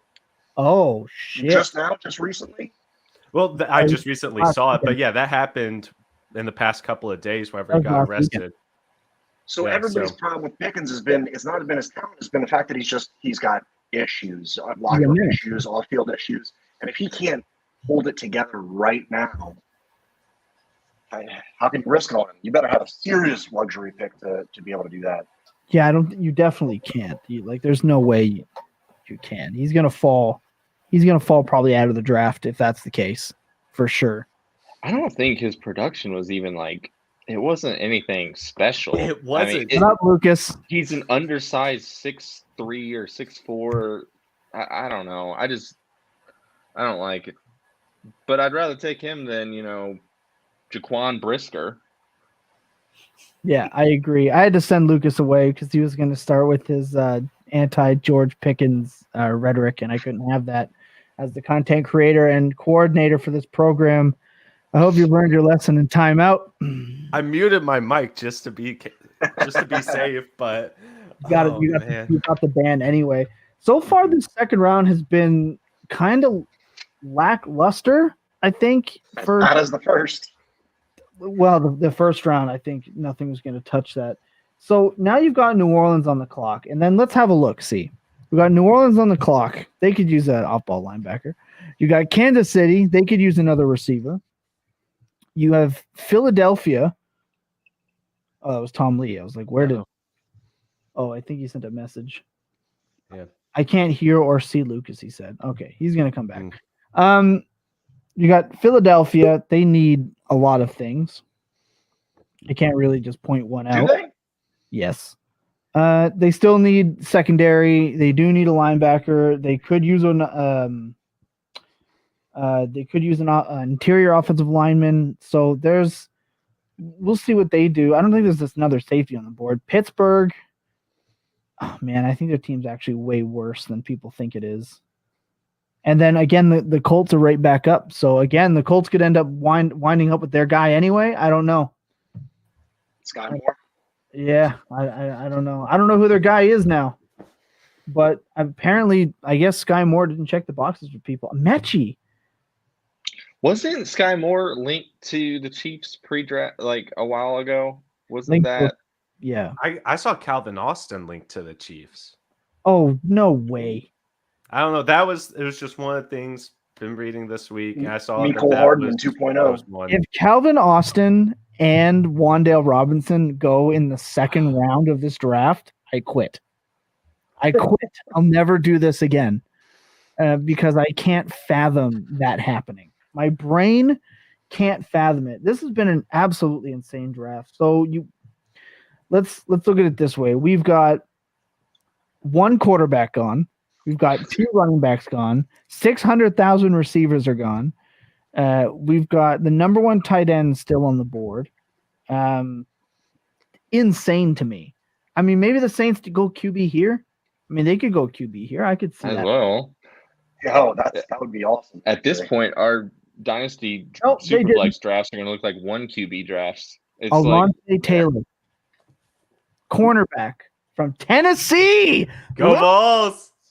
Vols representing now in the draft. Finally, Alontae Taylor, cornerback, Tennessee for for New Orleans. I wouldn't be surprised if they try to use him at safety, honestly, and just try to Probably. put an uber athletic safety back there because he always profiled better at Tennessee as that. But Tennessee's been really bad for a long time now. But we're getting better, and they just had to use him at cornerback because he was just that athletic and literally had no other people on the team to field. Just go back and watch the Music City Bowl against Purdue, and they threw for almost 500 yards. And Taylor wasn't in that game. It kind of shows it. But really good pick there. Another person I was really hoping the Broncos would pick up in the 3rd round. But So you're saying the Saints got a difference maker? I think so. Well, and they need a safety. Moving to safety with Marcus May back there, I think that's really going to help because Marcus May is a little limited in his range, and I definitely think Taylor can give him some range. But Kansas City's back on the clock now.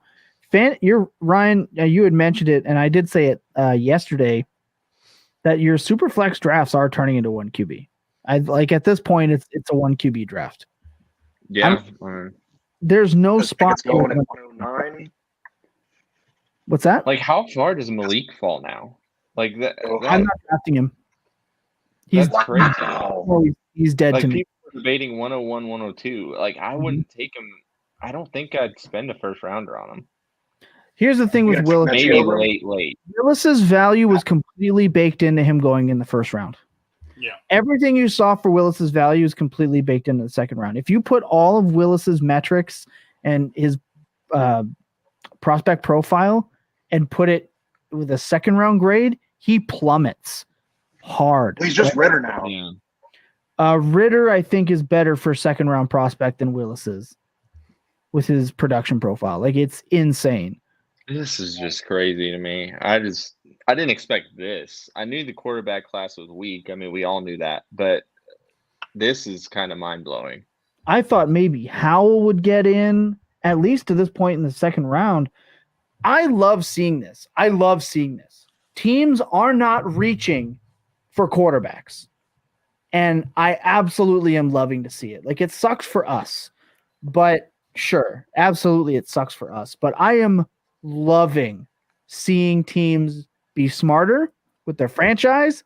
They're being smarter with their money, and they're not reaching for these guys. Now, of course, I say that, and someone's going to absolutely reach for someone. But I think, oh man, who does Kansas City have left? Are they going to? Can you call it a reach when we expected maybe up to 3 to 5 in the 1st round, and now we're reaching at the end of the 2nd? It's not really reaching more now. It's just a luxury pick, luxury picks, because it's a bare landscape. That's a good point. So let's just keep running for quarterbacks. Okay, so we're not going to get one between now and 58. So we've got 58, maybe 60, but I don't see Tampa Bay doing that for a 2nd time. Again. And that's it. That's it. New England on the clock. 50 got traded. New England traded up. Indy trades back again. No, that was KC. That was KC. Oh, sorry. I apologize. I'm looking at. Oh, that's 53. I got you. 50. KC trades back again. Man, they are eating. They must feel good with Juju, MVS, and company, and Harden. They shouldn't. I feel good with Juju. Really bad about Sky. I feel like I'm one of the very few people that actually think Juju can be a pretty good player again. I'm stoked, man. I'm really excited about He's in Juju. a good spot. He's in a good spot to do it. I'm trying to pull up Great. rookie rankings at this point, so bear with me. Oh, is this where we see Dean go finally? They're in front of a team that needs him. So Something. I don't want New England to get a good player. I Stop. don't want Tom Lee to go. Okay. Give me 1 second. I need to look this up. Oh my God. There we go. Because I need to see who's left to be a difference maker in the draft for fantasy. This is insane. 50th pick. So we're doing pretty all right. We're about halfway through. God, this is nuts. Let's go. who do we expect to be gone by now? Not quarterbacks, not running backs. What wide receivers are still there that we thought might? We thought Sky Moore might be a reach, but we were hoping. But who else? I mean, Pickens, but there's so many unknowns with him. I don't think anyone really realistically saw Alec Pierce going at this point, but I mean, it's definitely another person who was getting some more hype throughout the pre-draft process. He tested well at the combine, but I don't know. It felt like a lot of wide receivers win the first round, but only 6 went. Shut up. I'm sorry. Right. There's no way. What happened? I missed it. I was on my phone. Almost ended the show. I almost accidentally I thought hit the button. I thought your screen was frozen, but it was just you. No. What is happening? Tom Lee, give it to him. Patriots select Baylor wide receiver Tyquan Thornton, the 4.28 speedster. Yeah. Dude, Bill Belichick doesn't know nothing about receivers. He's done. I think he's done. Yeah. Time to text Brad. Let's text Brad right now. It's so nice for 3 days a year being smarter than the smartest man in football. Yeah. Easily. I got to jet off, Tom. We'll catch you boys later. It's been a good one. I'll catch the rest of it. You coming back tonight? Probably not today, but there'll be a full tilt wrap up at some point. Possibly tomorrow. We'll see how Tom's health is. We got to walk about tomorrow. Physical. Yeah. Nice to meet you. There we go. We got to walk Good about. stuff, fellas. What the? Dude, Sky Moore's it's over. What's that dude's name? Tyquan Thornton. Yeah, no one knew who he was until he ran a 14. PFF user picks linebacker N'Kobe Dean was the favorite pick according to PFF's people. Fans. Unbelievable. Now, call me dumb, but they don't. Third round is tomorrow, correct? Day 2 is just No, it's tonight. Third round's tonight. not doing the full day. I mentally can't take that, and I think my wife will actually leave me. That's why my girlfriend's on vacation. She said, I can't handle this. I'll leave you be. Mark. Nah, it was Thornton, man. It was Oh, where's David Bell? I don't know where anyone is anymore, Barry. I give up. I kind of expected this from David Bell, though. We kind of got the sense that it was going to happen. As much as I didn't want it to,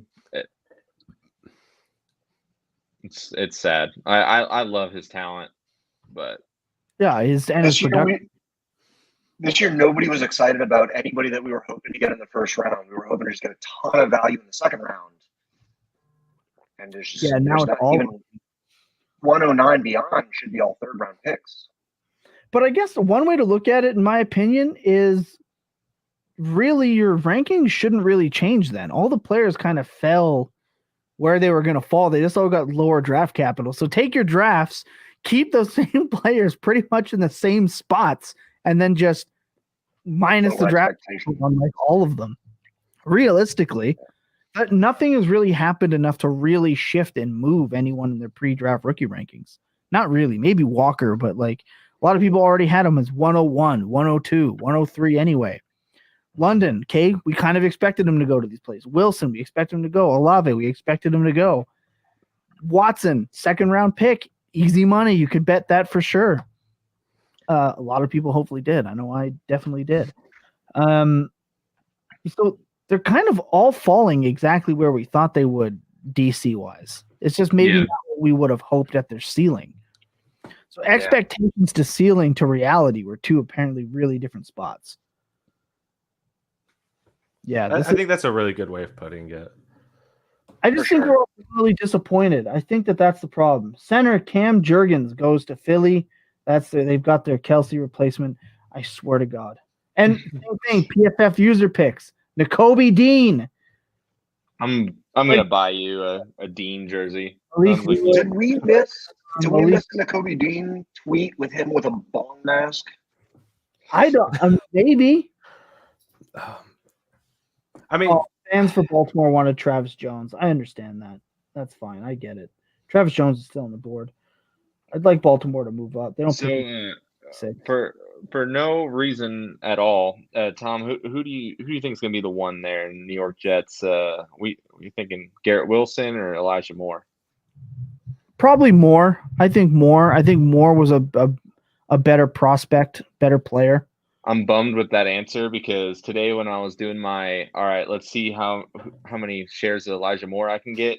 You had 2 of them. And then a couple of the other ones, Cam had one, another Elijah Moore lover had the other. I was like, well, that was pointless. I got to stop playing in these leagues. And I kept in those auction leagues. I kept getting them for $9. I love it. $8. Yeah, $8, $9. Because I would just that's a fourth round our auction league. Our auction league made no sense. No one knew what they were doing. We I had a great team, and then we had to redo it. It's bullshit. What are you talking about? I wasn't there for that one. No, you weren't in that one, but one with Cam where it was glitching and Dak got nominated twice. Ooh. And then other people couldn't bid, and then it was just a joke. And I had a boss team. My team was so good, and then my team was not that. I had Jalen Hurts for under $20 in that league. Very upsetting. Very upsetting. How many people have already got rookie draft scheduled now for this week? I got one we've got one on Saturday. Oh shit, do we? Let me ask you this: with the upgrade and with the downgrade of the draft picks this year, and the upgrade for Hurts with AJ Brown, 103's I'd send it, right? I mean, even without the security of its future, you send 103 for Hurts. Yes, I would. Easy. I was already sending 2 firsts for Jalen Hurts prior to today. You send 103. I got 103 and 104 in my favorite league. Am I sending both? Because I don't think so. No, God, no. Don't send both. But 104. Okay. Mm-hmm. But he just got AJ Brown. I don't think there's any way someone's letting him go now. I think that when that ship sailed. I wonder if I can get Hurts for 103 and Brown for 104. That I would do. Yeah, I would do that. That'd be real fun. 100% do that. I couldn't even. I need to look back on your guys'. I wasn't watching when that happened. I need to look back and see your all reaction when AJ Brown got traded. I could not believe it. And none of us could believe it. It was very quiet, I believe. I mean, it was pure shock. A quiet room, like no one knew what to do. Did you guys see Mike Vrabel's reaction? No. Did you guys see Mike Vrabel's reaction on Twitter? He basically got it from the table and like threw his headset down and started like shaking his head and shaking his body. He was not expecting. Oh, so he wasn't. Oh, wow. He wasn't in on it. I never understand that. Went to the Steelers. Pickens went to the Steelers. Oh, I love that. Pickens and Pickett. Pickens and Pickett. Now I'm in because the Steelers somehow just know which receivers end up like their history is just sure, but okay, go fight for targets with Deontay Johnson, Chase Claypool, Freiermuth, Najee, and now Pickens. This just tells me I already wasn't going to have any shares of Pickens, I have 0, but now I really won't have any. I have 0. I will have 0 Pickens now. None. I doubt I have like no second round picks anyway. So. 209, yeah. 208.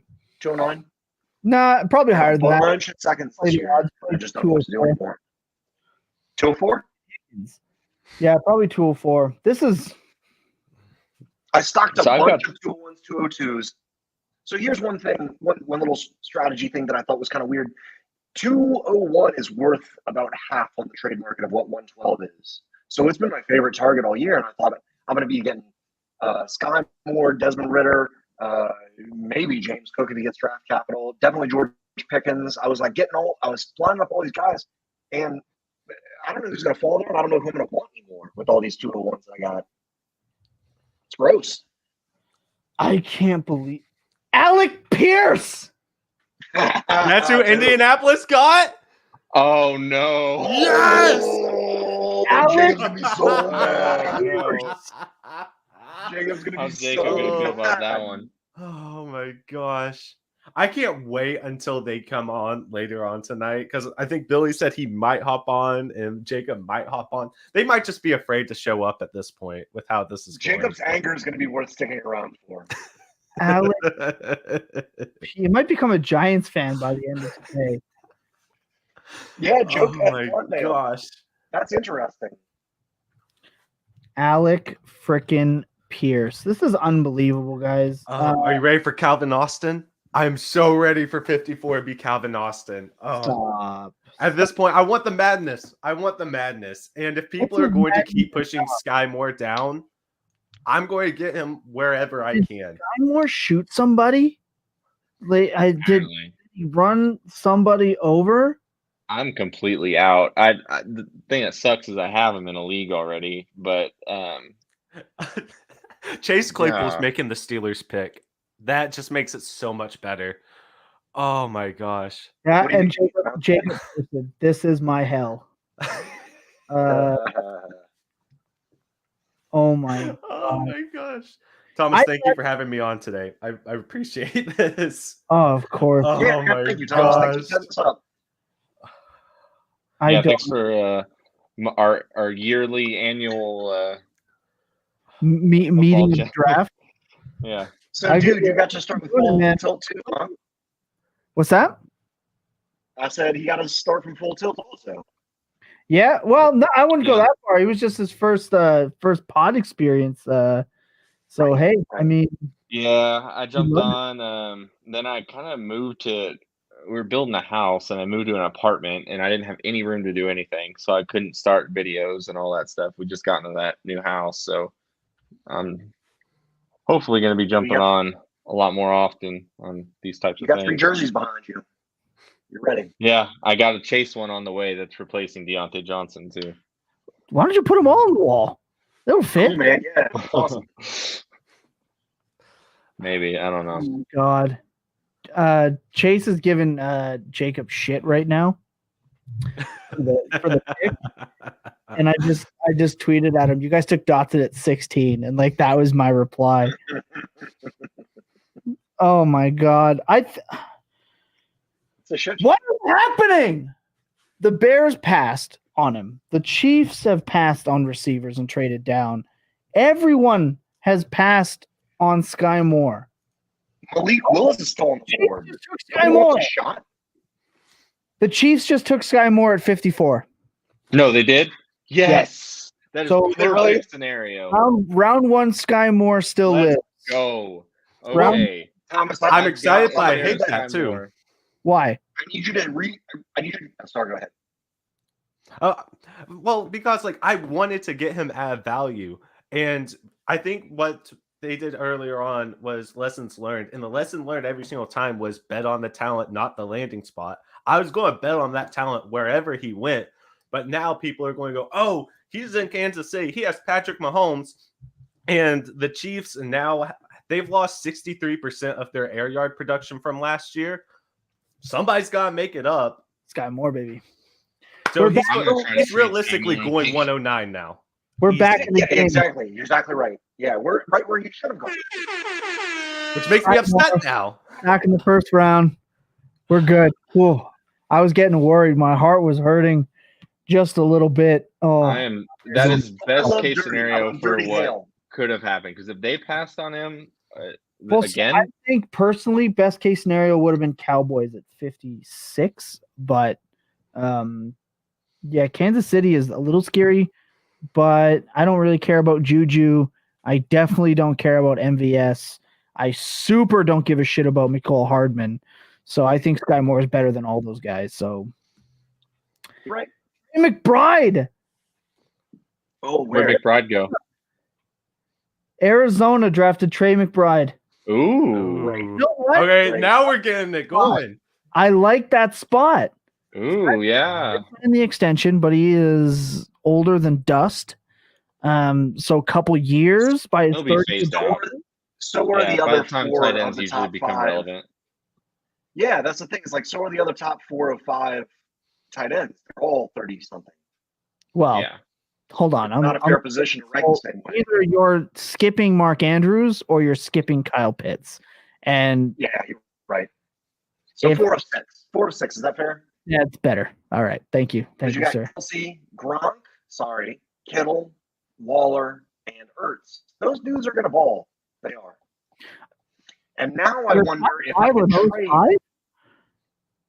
Those are of my top 7. Those are there, yeah. And if you want to go top 8, I'll put Aqua Boone, so you can shut me off now.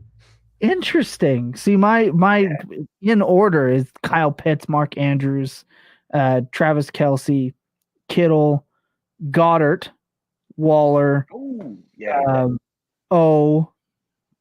And insert whoever. And maybe Gesicki. Yeah, Gesicki probably at 8 too. Yeah. If I'm sitting on there on the draft board and the best looking guy is Trey McBride, I'm sending him for Hurts. Yeah, I'm willing to take Trey McBride. Trey McBride's right back there in the start of the 2 now for me. He's right back at 202. So okay, which pick I'll send you that pick for Ertz every time. So which pick were you all on the fantasy walkabout? Ertz was one of the topics of conversation for who would you trade, and I think it was about the 208. Yes, I think 208, 209.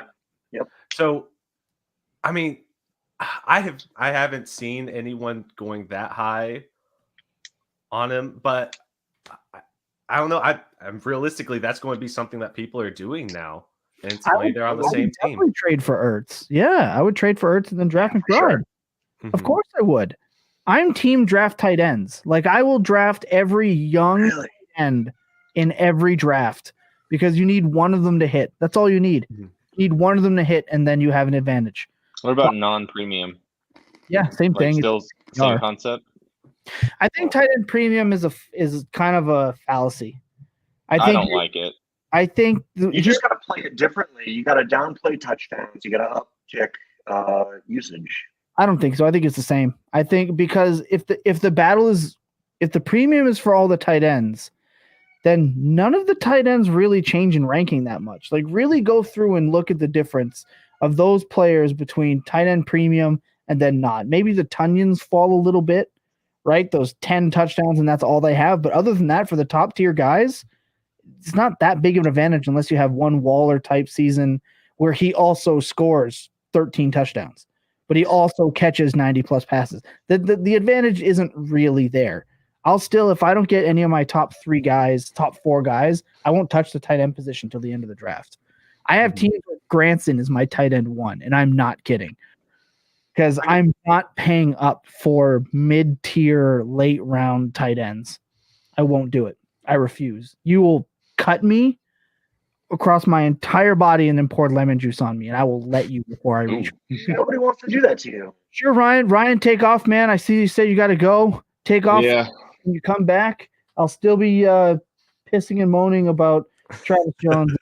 Yeah, for sure. I'll see if you guys are still on. I'll jump on if I can. Appreciate you having me. It was nice to meet you all. Yeah, it was hey fun, Ryan, how do I find you on Twitter?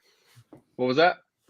How do I find you on Twitter? So I go by Why Do I Even Try FF?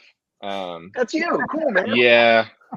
Sometimes fantasy just makes you ask yourself that. So it's just been my motto for the last 10 years of my life. So, but yeah, hit me up. I don't know. I'll see if I'll hit you with follow back. I honestly don't know if I follow you or not. So hit me up, and it was nice to meet you. And I'll definitely interact with you all more.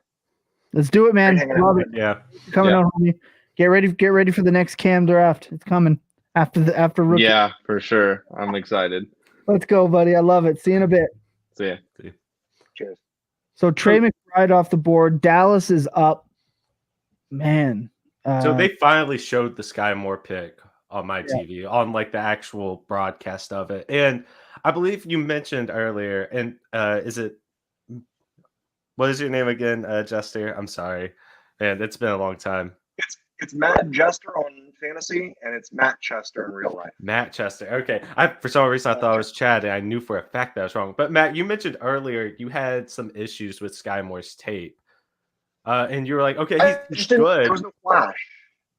Yeah. So the thing in watching his tape that gets me and makes me just a little nervous is that I never saw a consistent separation from him. For somebody who's at the mid-majors, I didn't see that enough to where like he vaults into where he is for Jacob, which was I think wide receiver 5 right before this. Oh no, did he say that? Yeah, I think he was wide receiver 5 for him.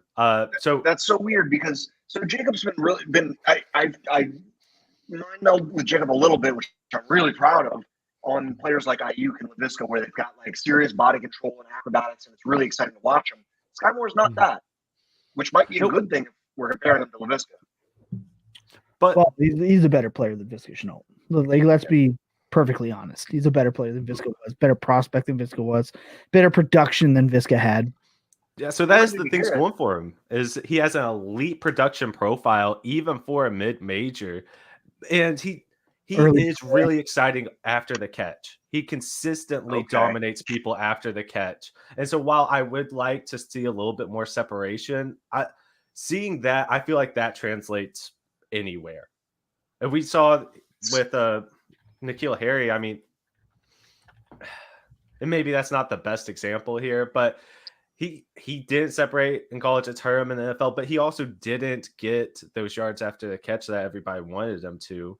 And so even if you can't separate, I mean, you're not going to do anything with the ball. So the only knock on Sky Moore is that he isn't from a Power 5. That's the only knock. Saying look at the production, but against who? Good enough athlete, hits all the production metrics. He's just not from a Power 5. And I'm willing to take that risk. If everything else checks out, I'm willing to take that. How can people be willing to take a shot on Christian Watson, who, when you watch him play, struggles to just do the basics as a wide receiver? Big, tall guy, run fast. I don't care. I've seen enough of that. There's MVSs all over the place that aren't good. Kevin White's. And now you got a 29 to 35-year-old wide receiver coming in his rookie year to Brandon Weeden it up out there. And it just how can you be more into taking a shot like that? And when we talked to Scott Barrett, that was one of the things we hit on. That was Watson and Sky Moore 1v1. He was willing to take the size, speed, ability of Watson. And I just think one of these guys that aren't from Power 5 have to work out. Like, it's got to work out at some point. Mm-hmm. And I'm just willing to do that. And it's all systems go for me now.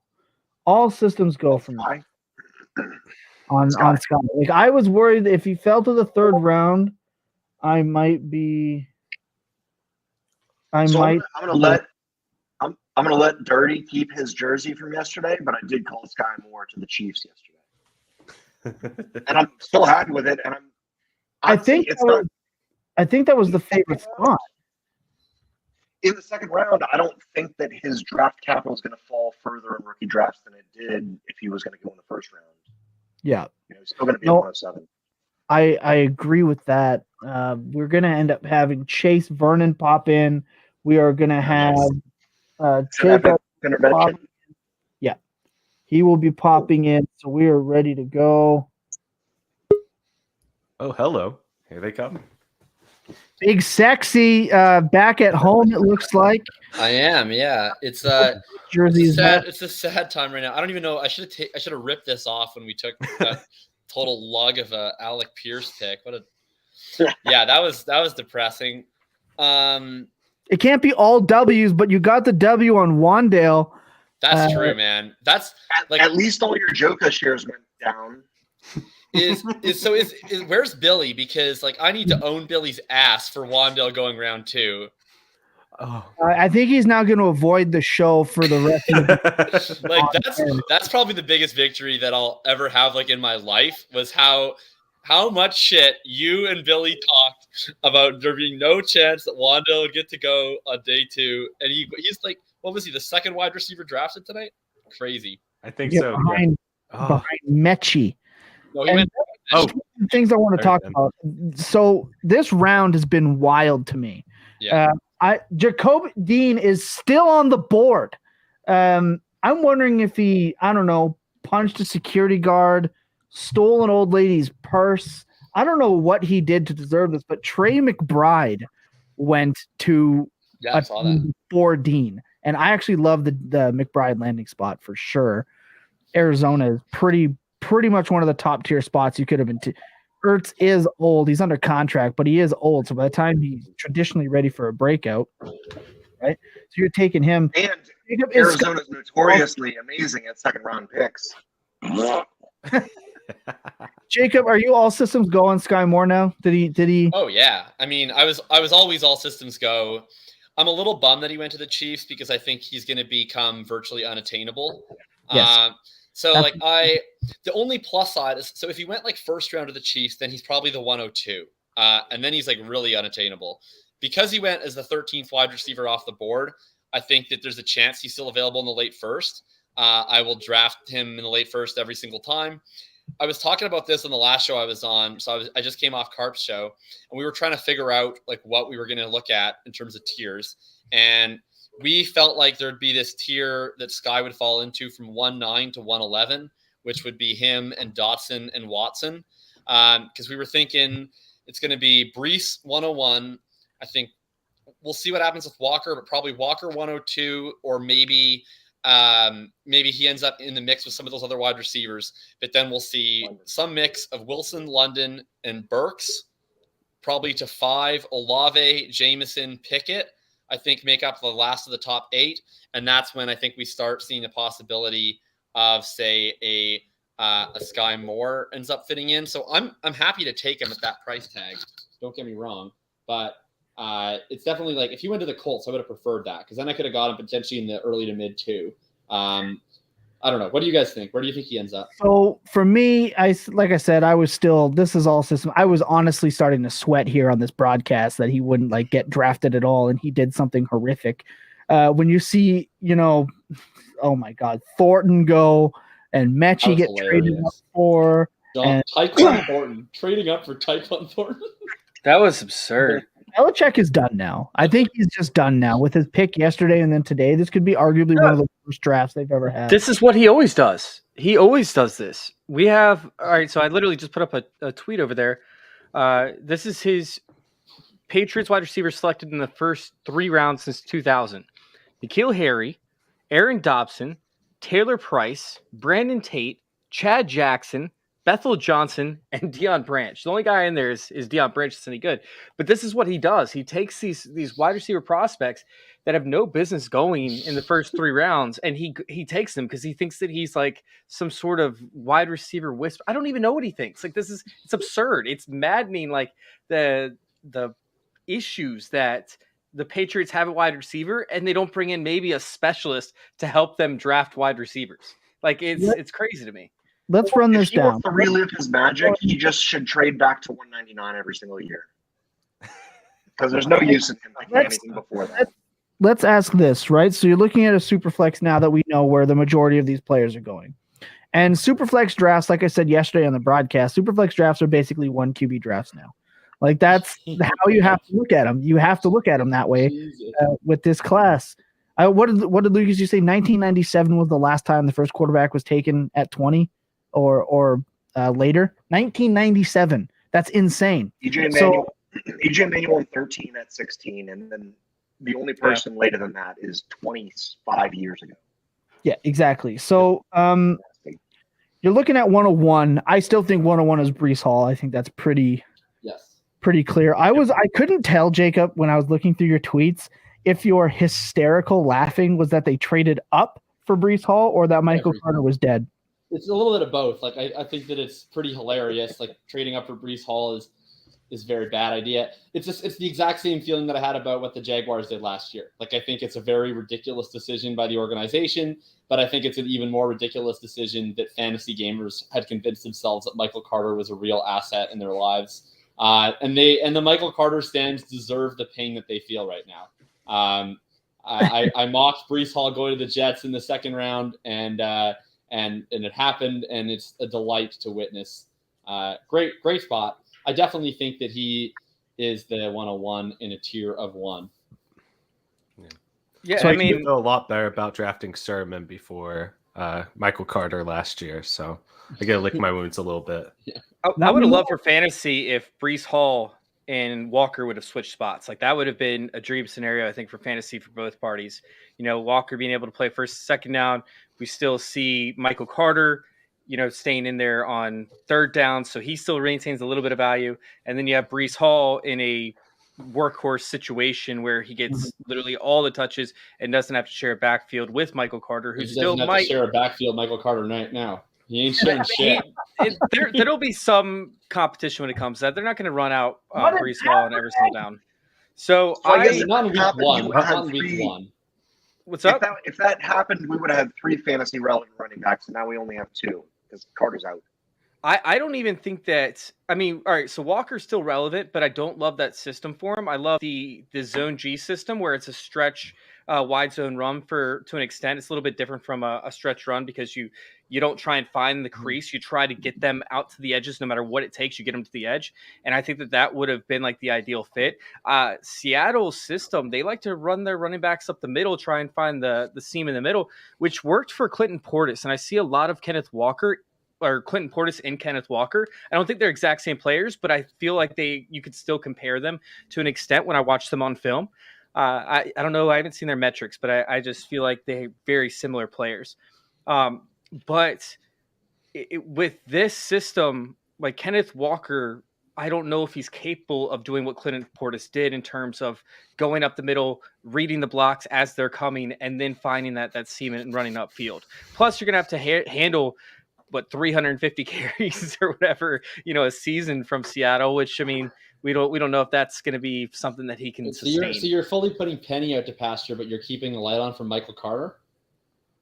No, I mean, no, Penny, no. Essentially, this is more of a 2023 look at things versus 2022. Because I think the one interesting thing to me is just with Seattle, it's tough for any running back. Or maybe not bad, but just like it creates an air of fear. Is Seattle, like San Francisco, is one of the true few meritocracies in terms of how they deploy their positions. Like if Walker shows up as a round 2 pick and Penny beats him out in camp, Penny will get the job. Like that's what Seattle's shown. I'm not saying that's necessarily what I predict to happen, but Seattle is just one of those teams. Once they've drafted you, they no longer care about your draft capital. Like it literally happened to Rashad Penny, and now Rashad Penny has to try and do it to somebody else. So I do think that creates just a little bit of a risk factor. But I don't know. As much as I'm like out on Walker as a receiver, I fully acknowledge that he's a very good running back, and I think he'll get the job sooner than later. Now, I think that once we get closer in, Walker's not going to be the 102. I think that everybody's going to have their own little opinions about which wide receiver should be the 101 for wide receivers.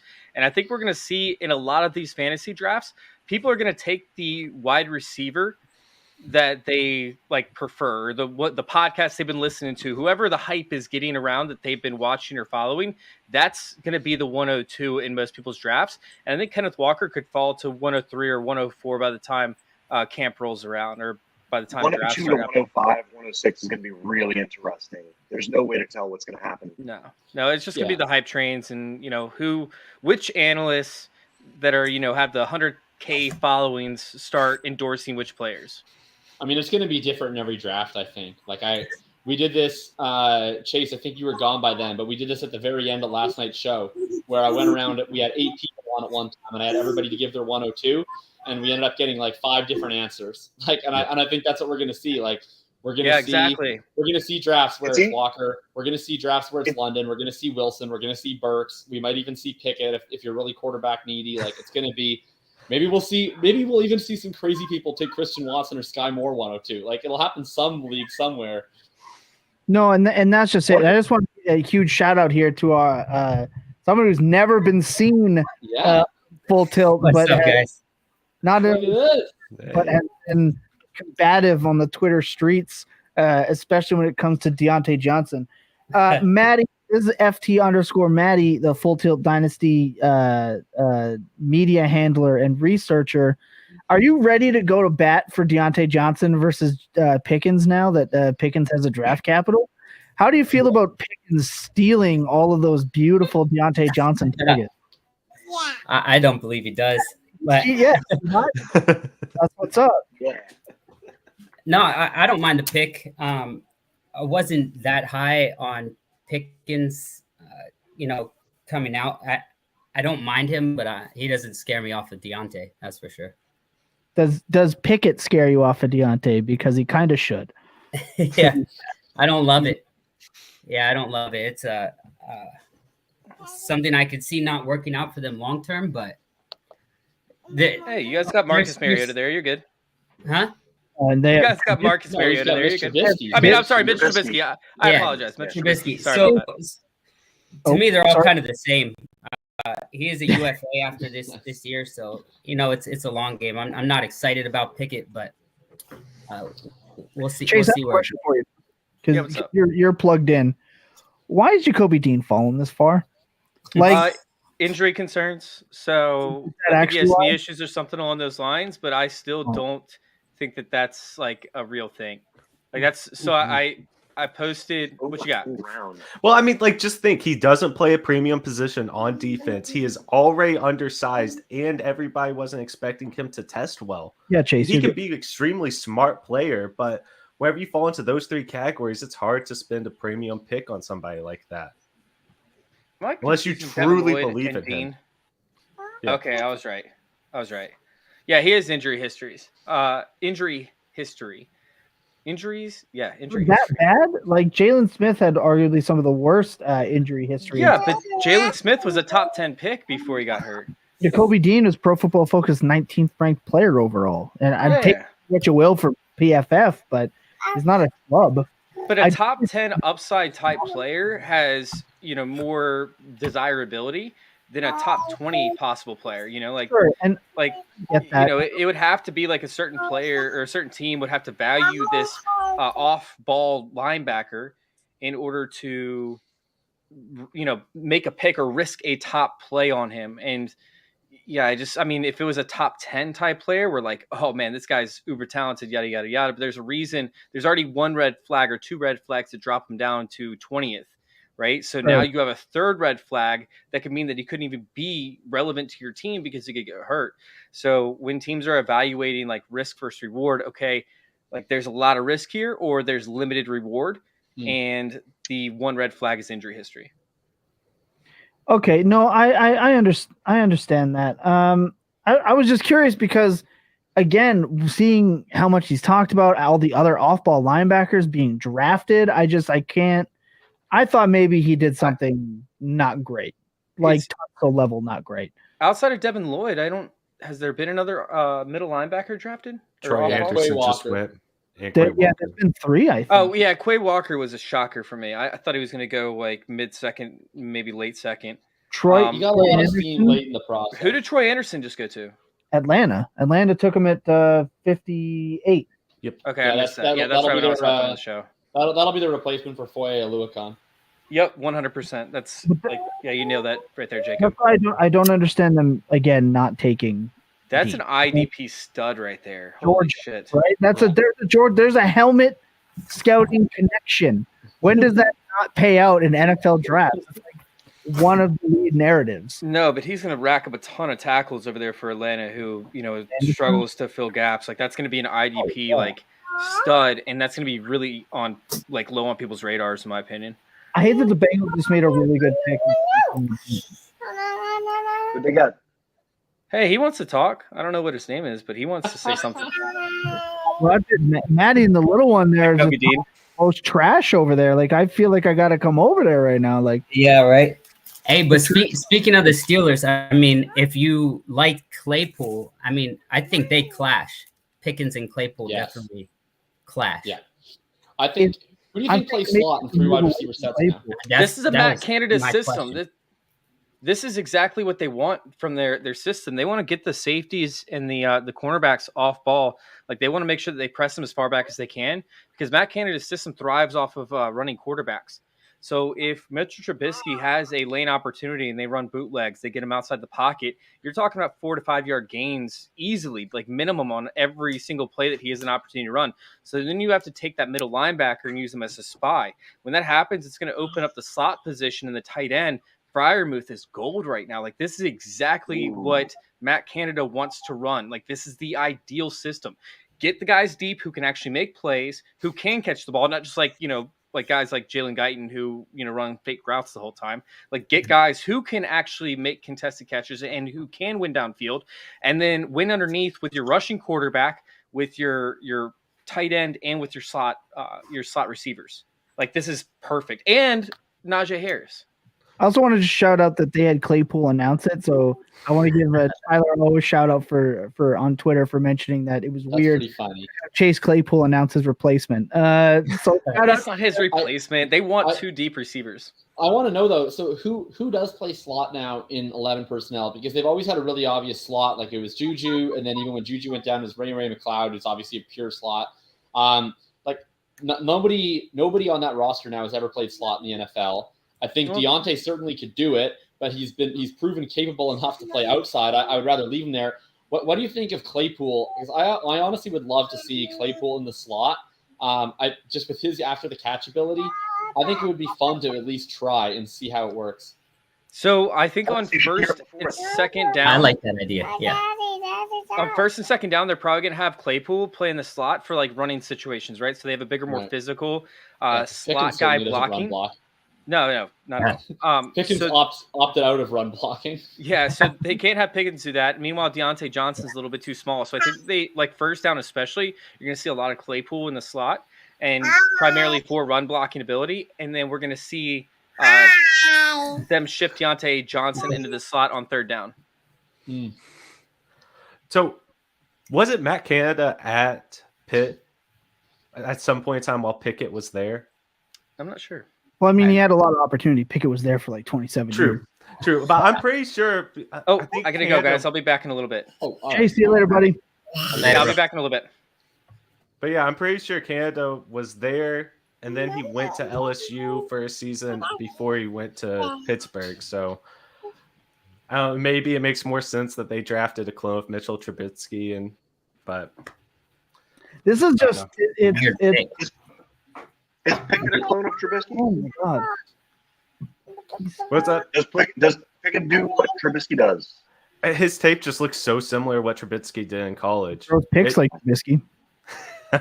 I'm sorry, I'm gonna keep dumping on Pickett. It's such low hanging fruit that I have to do it. I mean, I thought it was a weird pick when you already have Trubisky there. I just don't get it. Also, did Breece Hall just show up at the draft like almost 20 picks later to walk across the stage? Did he? Yeah, he's on the stage at the draft right now, and he's just wearing a t-shirt just to go and hug Roger Goodell. That is super freaking weird. I might actually have a reason to use my button now that there's a little one around. I have a real reason to use it. But okay, so as we were mentioning, 101 is obviously still Breece Hall. 102 is going to have a lot of different options. But let's just, if someone told you that their draft would be Breece Hall, Kenneth Walker, let's say London, Wilson, I don't know, Dotson, like how does the 110 shake out? Because that's what I think I'm most interested in. I don't think 101 to 106 changes too much. Honestly. Let me ask this again. Thomas, I asked this earlier before Jacob got here, but let me ask it again. What would 102 for a random 23 first? No, I would not. But it's not that far off. It's not. The only thing is like for a random 23 first, the issue is I guess what I would really try to see, like, is everybody else in the rookie drafts, are they all going to see it just as flat as we do? Or are people going to fall in love with their guy? Because that's the thing. It's like, I wouldn't trade 102 for 23. I don't know. It's just hard to intellectually process the fact that like the 102 to me is worth like the same as the 109.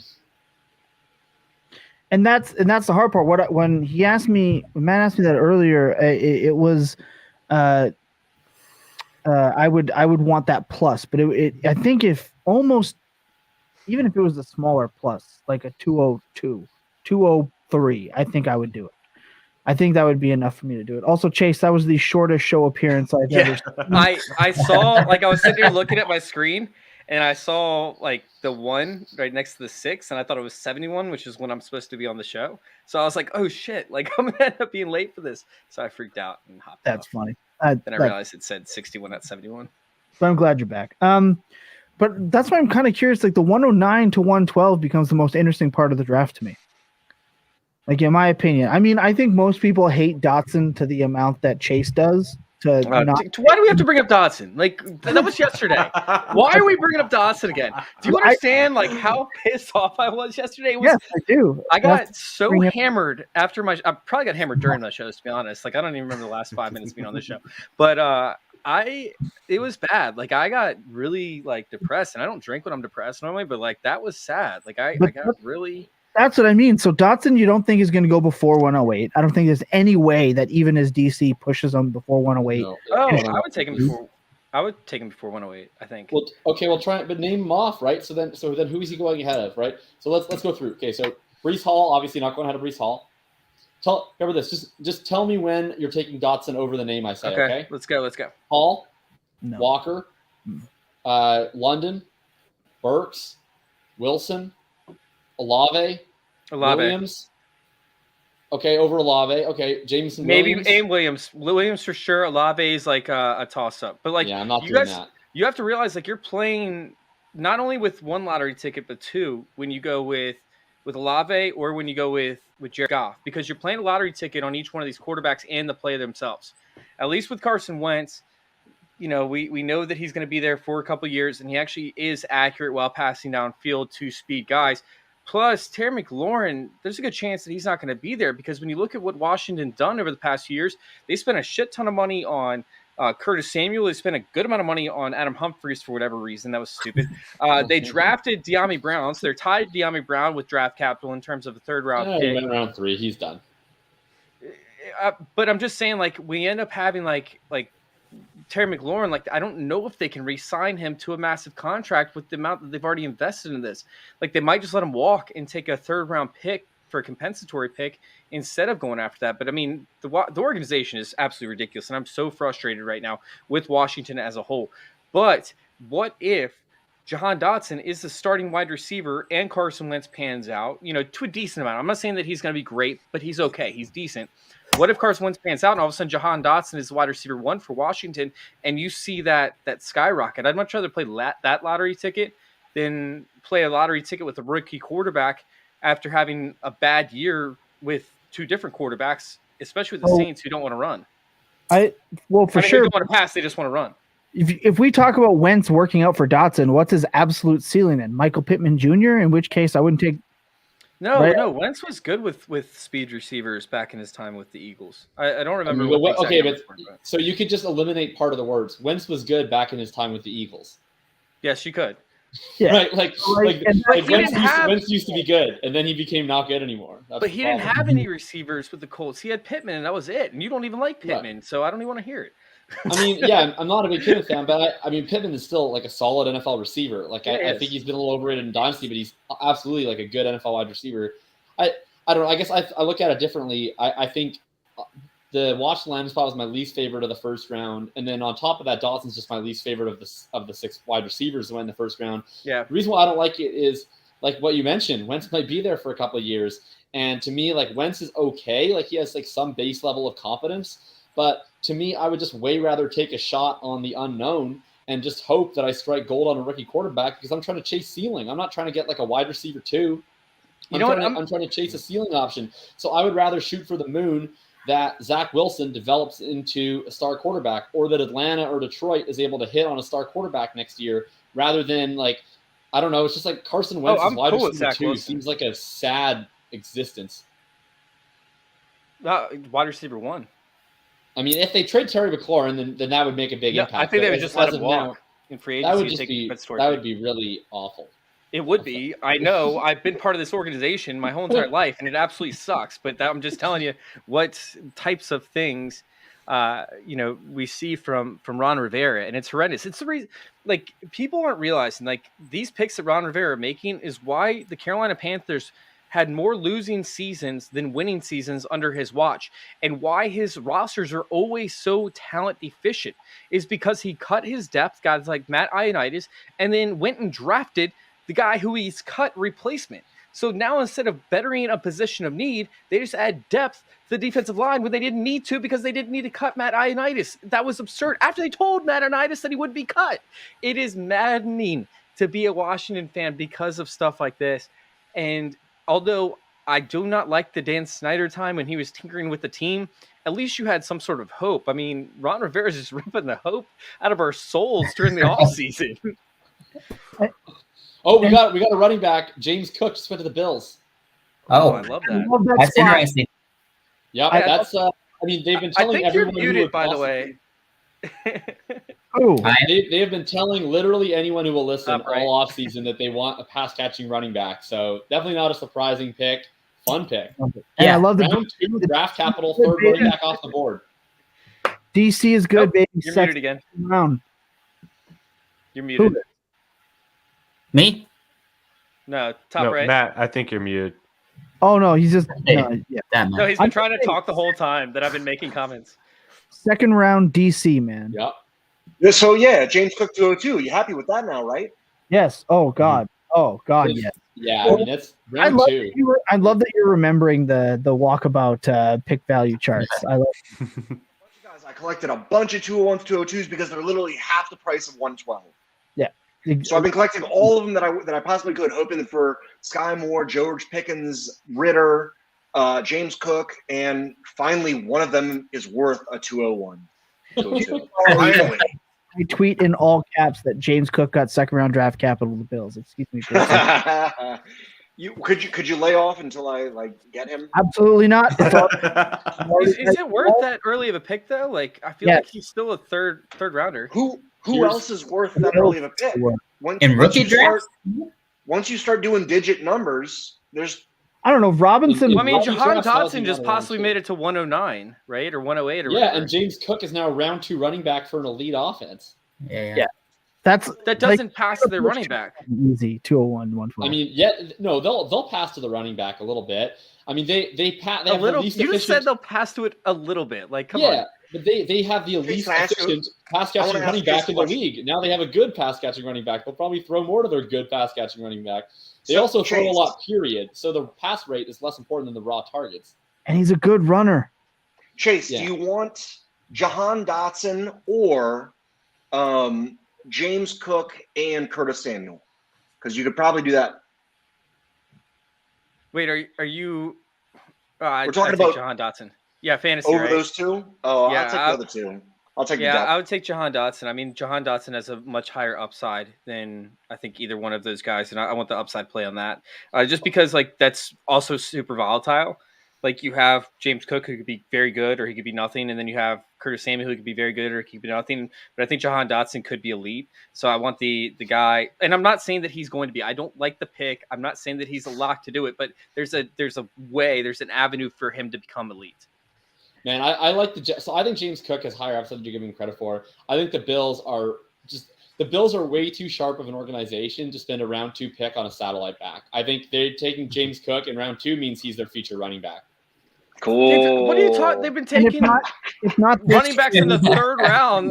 Like, Third round. This is the second round. oh my god! It's the end of the second round. Like we're 2 picks away or 3 picks away Second from round, being baby. the third round. It's the second round. He fits their scheme perfectly. They don't It's need a power literally inside 2 grinder. picks away from being a third round pick. And it's a second round pick. Oh my 1, god! 2, 3. People think the 112 is worth double the 201. That's where we are now. I don't know. I think people like me are going to push James Cook to like 112. I think people like me Please are going don't. Then you're gonna end up with Michael Carter. to beat me. Well, Michael Carter went round 4. And Michael James Carter, Cook went round 2. Michael 2 is Carter, less than 4. also, you could also trade Michael Carter for a first round pick. So you definitely got your value Yesterday. for him. You definitely. I have Michael Carter in 1 round, and I That's tried to unfortunate. get it out because like I was looking at Ari's like post or whatever because I was downstairs cooking, and I was like trying to send out as many trade offers for Michael Carter before it got I'm announced. so proud of myself that I have 43 fantasy dynasty leagues and I have 0 Michael Carter shares. That's bullshit. No, you don't. You don't have 0. Yeah, I do. Look at, you know what? Can I screen share right now? He Yeah. fell to the Can I 203 to screen me share, last please? year. I couldn't Yeah. pass it Oh, for I- the 203. Yes, I had Michael Carter shares once upon a time. I traded them. I couldn't 2 find left. a trade. I had That 2 league left doesn't this trade. offseason. Tom is in one of the leagues. I had 2 left this offseason. I traded one for a 23 first. That's a beautiful trade. That And then league, the other one, I traded Michael Carter and Carson Wentz for the 105. That league doesn't draft until 2 days before the season starts. They haven't even started, refreshed it so that the new league starts for 2022 yet. It's still in 2021. That's how decrepit that league is that I'm in. Otherwise, I would have moved 0 them for already. 43, baby. 0 for 43. Just unbelievable. I just can.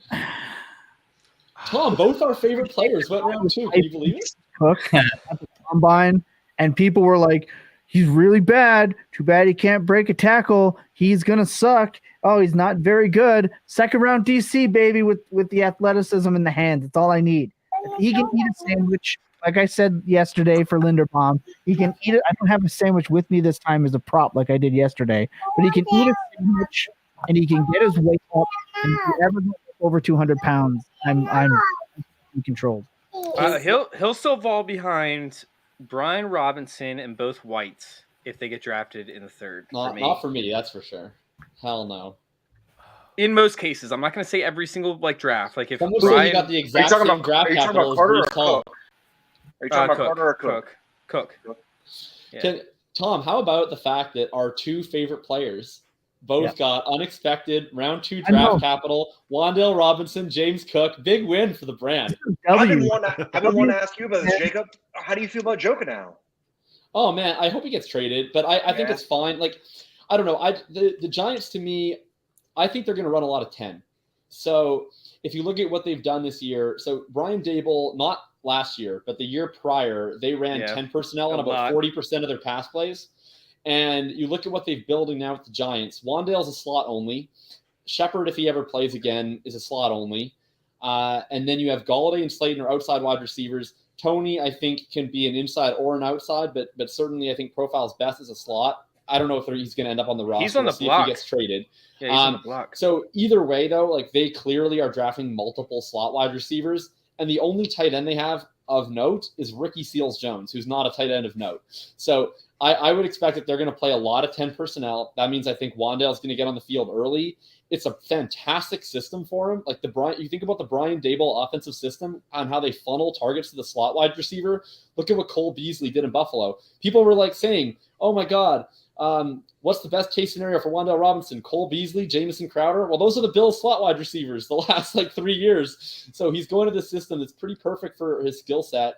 I wouldn't be surprised if they use some of the same stuff that they use with Isaiah McKenzie on these jet sweeps and end arounds, because Wan'Dale has that running back background from Nebraska. I think it's a really, really fun spot for him. And then most importantly, of course, is the production profile that I've loved all along. And people were saying because he's small and because he wasn't fast enough, he couldn't get the draft capital. Well, now he got the draft capital, and I actually think he's going to a scheme that suits his strengths. So I'm beyond excited for Wan'Dale. As far as Tony goes, it's obviously not great for Tony. They drafted someone with a pretty similar skill set, but he was on the block already. I think Tony's. I hope he gets a fresh start somewhere. Yeah, he'll get a third round pick for him. Where do you want him to go? Tony, just anywhere with a coaching staff that can get through to him. Buffalo. I mean, yeah, that'd be phenomenal. Buffalo, they have a connection. You need to get him into a Bible Belt Midwest town where there's not a lot of distractions or things. Buffalo. I don't know. That town party's pretty hard. They party pretty hard. I just want to point out that Kentucky had another player drafted pretty early, number 1 pick in the 3rd round. That's 3 or 4 players from Kentucky drafted that high this year. I don't remember who just went. Luke Fortner, center to the Jaguars. They did have one of the highest rated offensive lines according to PFF for college. Yeah. 100%. I'll be right back. Everybody. Tennessee still beat them. You got this from here. Okay, I'm gonna be not here for that much longer, but now I've been brought into the host role all of a sudden. I didn't even know I was gonna be on the show. I just figured I'd crash because the Colts had just picked and Wan'Dale Robinson season is on. I was hoping Billy would be here because I really wanted to taunt Billy's ass about Wan'Dale Robinson going ahead of his boys. There's a show tonight. Yeah, we've been turning over. What are your guys' favorite picks so far tonight? Ooh. Sky Moore's the low-hanging fruit. It really is. Oh, you said his name too much. Yeah, he went to Chiefs. You said his name too much. Wait, who? Oh, Billy. Oh. Happy Wan'Dale season, my guy. Fucking, I knew you were going to be insufferable about it. Look, I just want you to apologize, not to me, but to Wan'Dale Robinson for 30 seconds. Look, I get to live For happy 30 knowing seconds. I get to live happy knowing Jacob's team took Alec Pierce. So I really don't care. That's amazing. That was my favorite part of the whole draft. Oh, God, I said it all along. All three of our teams, this little like Triforce we got going here, took the exact wide receivers we didn't want. So it's just great. So I said all along I didn't think teams were going to pick a 5'8" wide receiver that early. They did. And they did. So you know what? I will gladly feast on my dinner of boot. So it's fine. Also, I just like hopped on. Hang on, let me get the studio lighting going. The real question, Billy, is will you have a Wan'Dale share? Or I'll ask anybody else. Like, I obviously have been pumping Wan'Dale for life. Lucas also likes Wan'Dale, as far as I remember. The rest of you guys, will you touch Wan'Dale Robinson in any of your rookie drafts, or is he still a meme to you? If he falls, I'll take him. To me, it's not quite to the extent of Tutu Atwell last year. Because last year I was like, well, fuck, Tutu, he got second round draft capital. Someone sees something in him, like he's got to be good. So I'll take him if he falls. But I'm going to do the same thing with Wan'Dale this year, just more bullish. Holy shit. It's got to be a luxury pick. Lasted to 66. That's crazy. Who? Asamoah. I can't believe Nick Benito was a third round pick. Can't believe Malik Willis is a fourth round pick. Yeah, we still have one quarterback off the board, and we're in round 3. That is wild. So let me ask you this: as a New Orleans Saints fan, I'm not excited about Olave. Can y'all help me out? I would be very excited about Olave. Would you? Why? They don't pass. We don't pass, and he's going to catch and fall. So we got a bunch of defensive players and a guy who falls down after catching the ball. Yeah, it's Calvin Ridley 2.0. Like it. Yeah, Calvin Ridley. Calvin Ridley's good. Without a passing offense. No, he's not. He's terrible. And it's not a passing offense. At least the Falcons have never had a running back. Like, so yeah, now you get excited about a catch and fall receive. No. So Billy, Olave, why? Look, Olave, I think, is a wide receiver that's going to succeed in the NFL moving forward. He's a player who is set up to work as a 10-year wide receiver because he's probably, if not the best, the second best route runner in this class. Like the way he succeeds, he's going to be able to do that for a very long time. And whether that's good or bad, whatever. But the Saints right now feel like a team that's like, yeah, this next year is going to be this next year. We don't know what's happening. So they're just going to wait, hope Jameis Winston can do their thing. And if he can't, they're picking early next year to grab a top-tier quarterback. Like they Olave, don't have a pick in the first round next year. Yeah, they're not going to get a quarterback. That doesn't matter, though. Like, these picks are going to be moving around so fast. Like, I'm not too stressed about the Saints not having a first-round pick next year. Like, if they wanted one, I'm sure they're going to find a way to go get one. But I think so much is going to work well for the Saints. I like Olave as a long-term player. I don't think he's going to be that fun this year, but I think everything's going to be fine in the long run. All right, real quick, I'm going to do one more little stat spiel, and then I am going to switch shows. I might be back later, but we have a passing attempts by Jameis Winston in 2021. 20 passing attempts, 22 passing attempts, 21 passing attempts, 23 passing attempts. He did hit 30 and 35 in 2 consecutive weeks before hitting 10 in the week that he got injured. So yeah, they're gonna establish it. They're gonna establish it. So the thing for them is not actually even just that they're run first; it's the pace they play at. Like it's so slow. They don't run plays. They don't want him running plays. They don't want him running plays. No, the Saints like run so few plays. Like they're gonna average like 54 plays a game. Their offense is hard to watch. But not even just Winston. Like even when they had Breeze the last couple of years, they ran at an absolute snail's pace.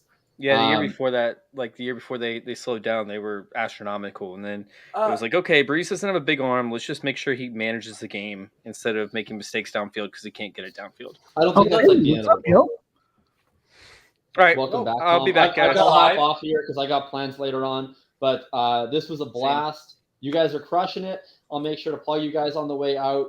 Wandale season is in full effect.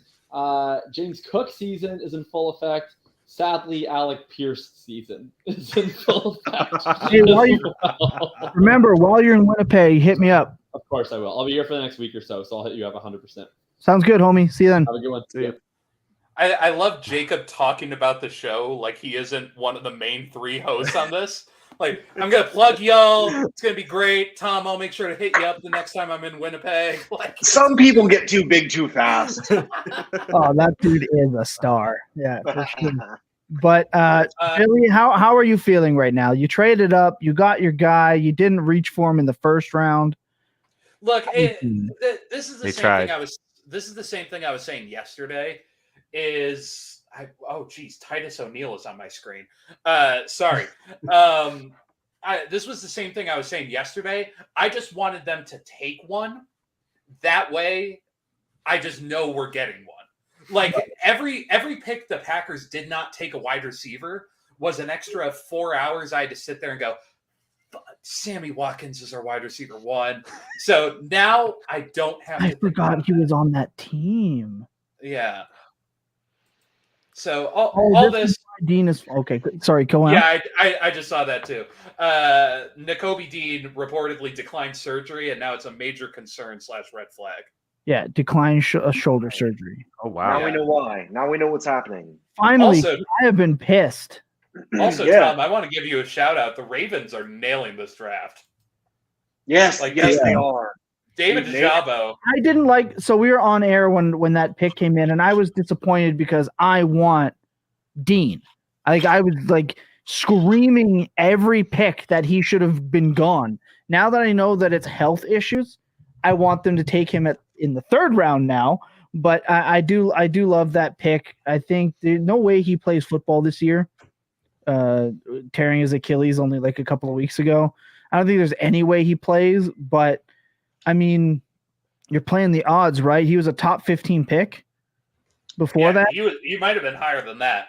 Right. So I think they're having a really good. This is what I call a classic Baltimore Ravens draft. So in 2018, they draft Lamar Jackson, the 2 tight ends, and then after that, it was like Hollywood Brown, and then they kept going offense and offense.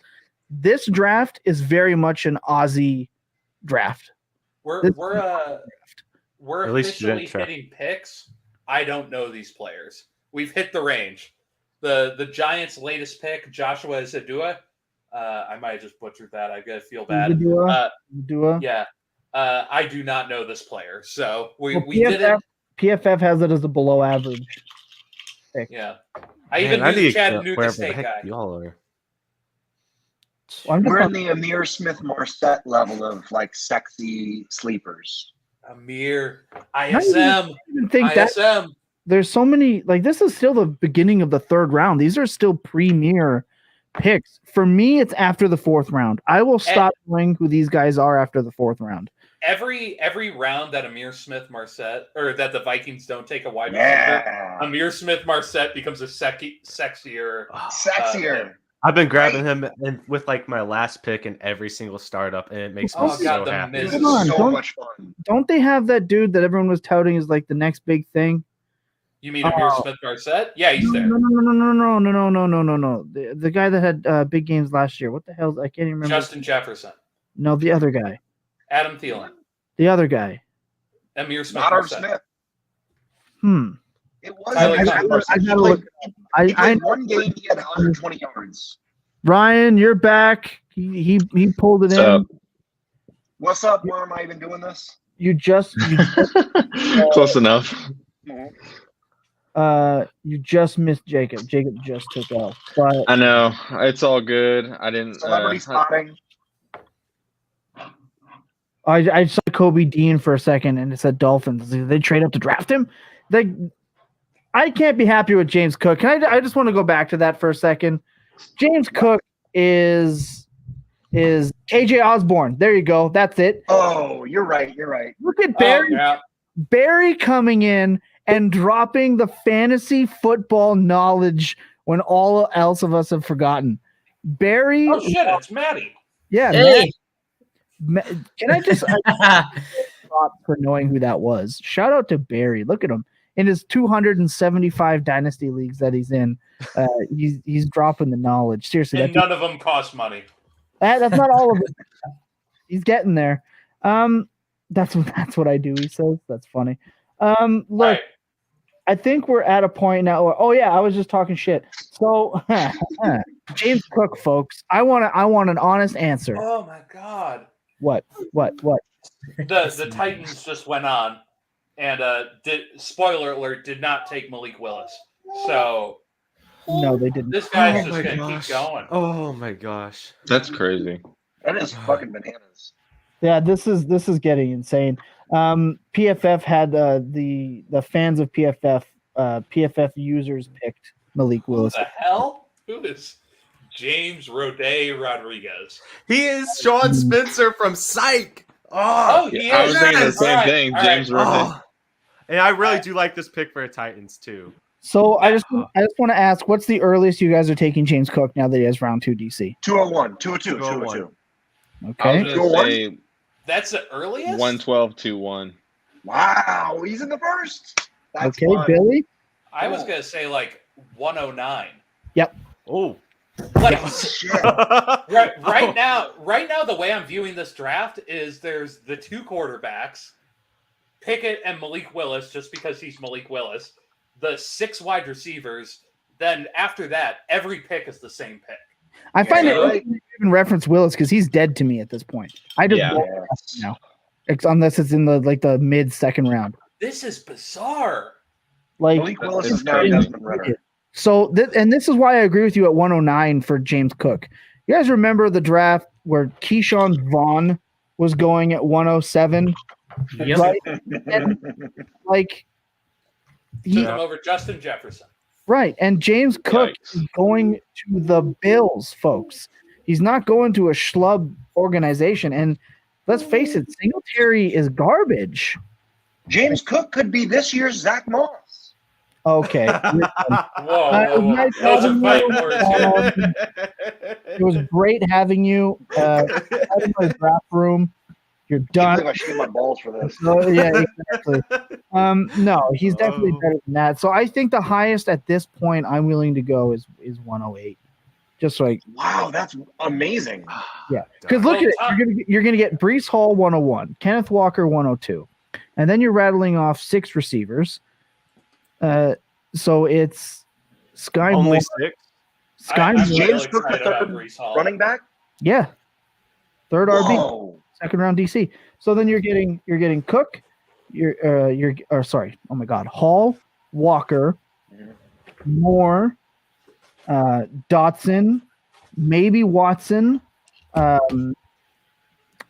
don't like the Olave spot, but somebody will. Olave. I'll take Olave there. I don't like his I'm a spot. Saints fan in the crew, and I'm not taking Olave. It sucks. I'm so sad. And then Wilson and I- London, and that's it. That's the first 8, right? That's the first I really- 7 interchange couple.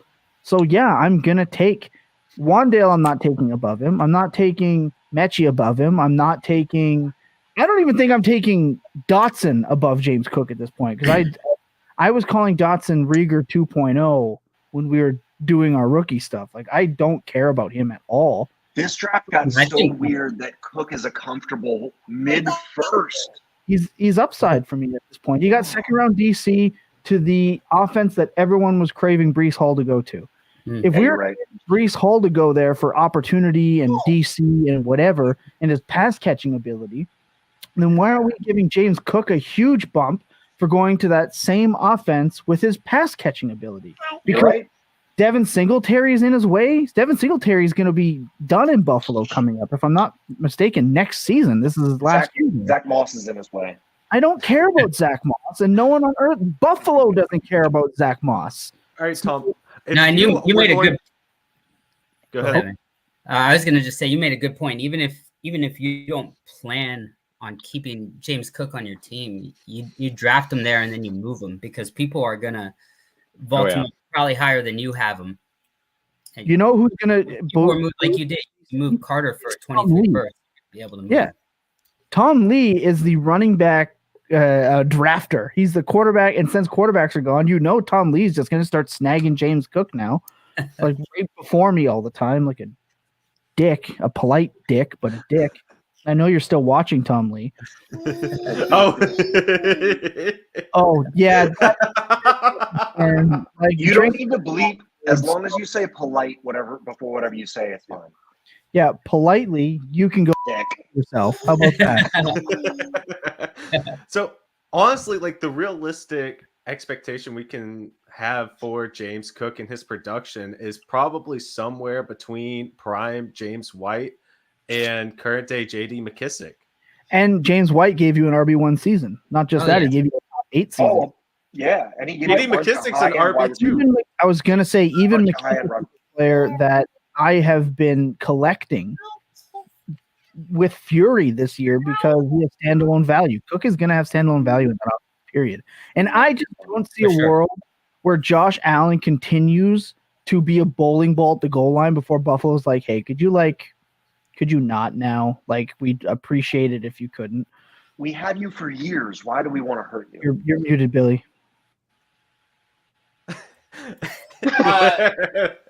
Hey, she didn't hear it. I was muted.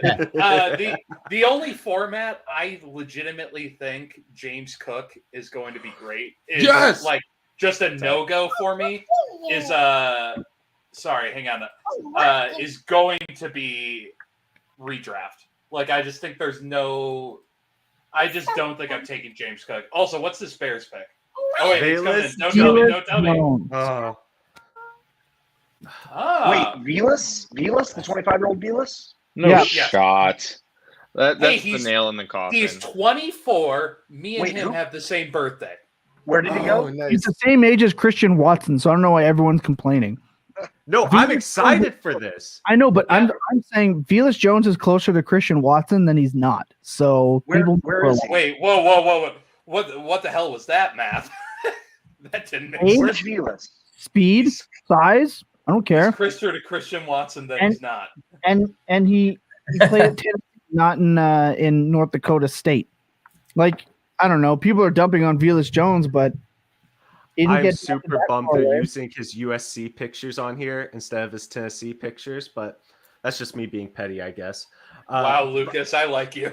But I'll say this because I've watched so much Velas Jones. He is so exciting to watch, especially after the catch. He doesn't go down on the first hit ever, and with them neglecting wide receivers so far in this draft, he will be able to come in and. Not fantasy-wise. I don't think he'll be a viable fantasy asset, but I think he does make the Bears better, and I think he will actually help out. Oh my gosh, why can't I think of his name? Yeah, he's going to help out Justin Fields. I really do. I love this pick. Montgomery. Wait a minute. Was that the Bears' first receiver they drafted today? Yes. Yeah. Yep. Shut the front door. Yeah, I don't know what they're doing, man. It's me and Velas. Steven Johnson, if you're still listening, we would love an appearance. Malik Willis has to be coming off in the next few picks. Velas are on the clock. Indianapolis. Indy, come on. I love it. I mean, hey, why not? Yeah, at this point. Only old man Matt Ryan. You're playing with house money. Next pick? When is Detroit's next pick? It's house money. Detroit's next pick is 97. Oh, maybe. If he falls to 97 and Detroit does not take him, a player that legitimately there was rumors they would have to take at 2, and then don't take. I think they started it was for Swift. They were going to take him at 2. Yeah, like there must be something we're not hearing about Malik Willis. I can't believe that they're just like, nah, we're good. We're good. Calvin Ridley had 1 year production in fantasy, so yeah, he's not. And again, he's like 45. So Maddie, athletic. Yeah, no thanks.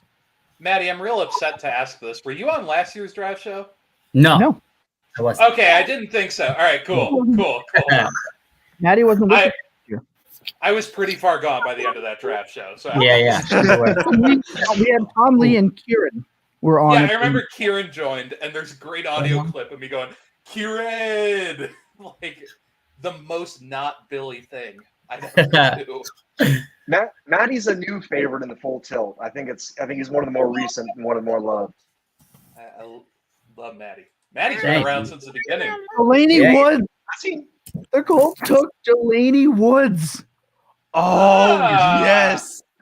Yes. Is that the second tight end off the board? It is. Just lost. All the bleeps. She knows. All the bleeps. Thomas just lost so many of his tight end ones. Kylan Granson season. So many of Tom's late round picks. Kylan Granson season is dead. Oh my I've God. drafted. Let's go. Second round DC, Jelani Woods. Third round. Third round. That's awesome for him because every time you see something about the Titans that actually produce for fantasy in the NFL, they all are athletes essentially. He is an elite athlete.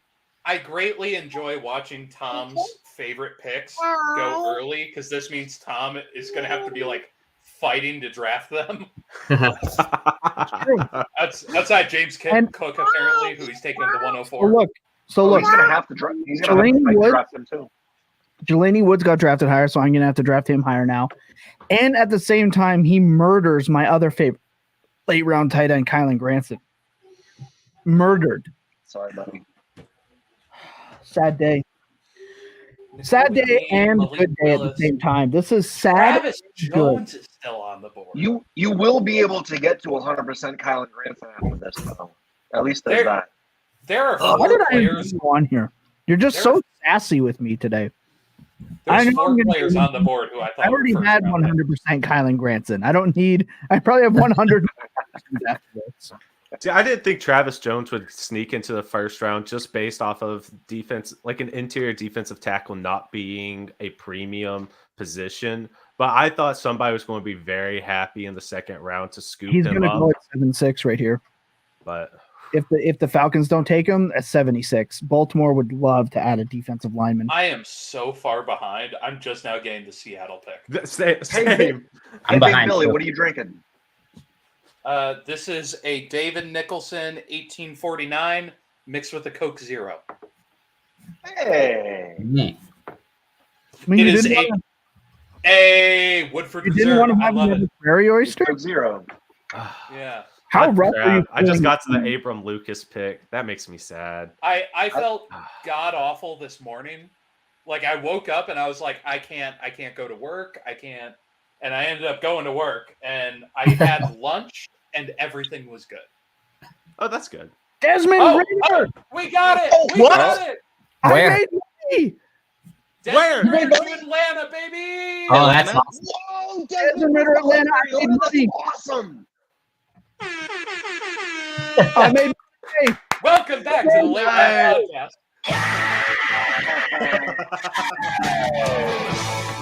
Hold on 1 second. Desmond Ridder before Malik? Yep. Yeah. What was the line on Desmond Ritter's second QB off the board? Plus 240. Oh, that was Wow, that's shockingly low. Yeah. Yeah, it was plus 240, and I put $75 on it. There you go. Ooh. Feels Hey. good. All right. Find a new processor, baby. That's almost as much money as I made last night. No, shut up, Billy. You're not taking this from me. You're not taking this from me. Oh man. Let's go. Now Baltimore's coming up. They're going to get a great player. They're not going to reach. They're going to take Malik Willis. You know he made triple money on Drake London last night. What's that? I mean, Thomas Tipple made triple money on Drake London last night. I did. First receiver off. Oh my So he's fine. gosh. What happened? Wait, what? What? They walked in and they had like somebody stacked on top of another person. Oh, yeah. And the guy fell over. Oh, that's I think that was part of it. They're a comedy duo. I didn't know that, but it made me laugh. Yeah, TikTok comedy duo. Okay.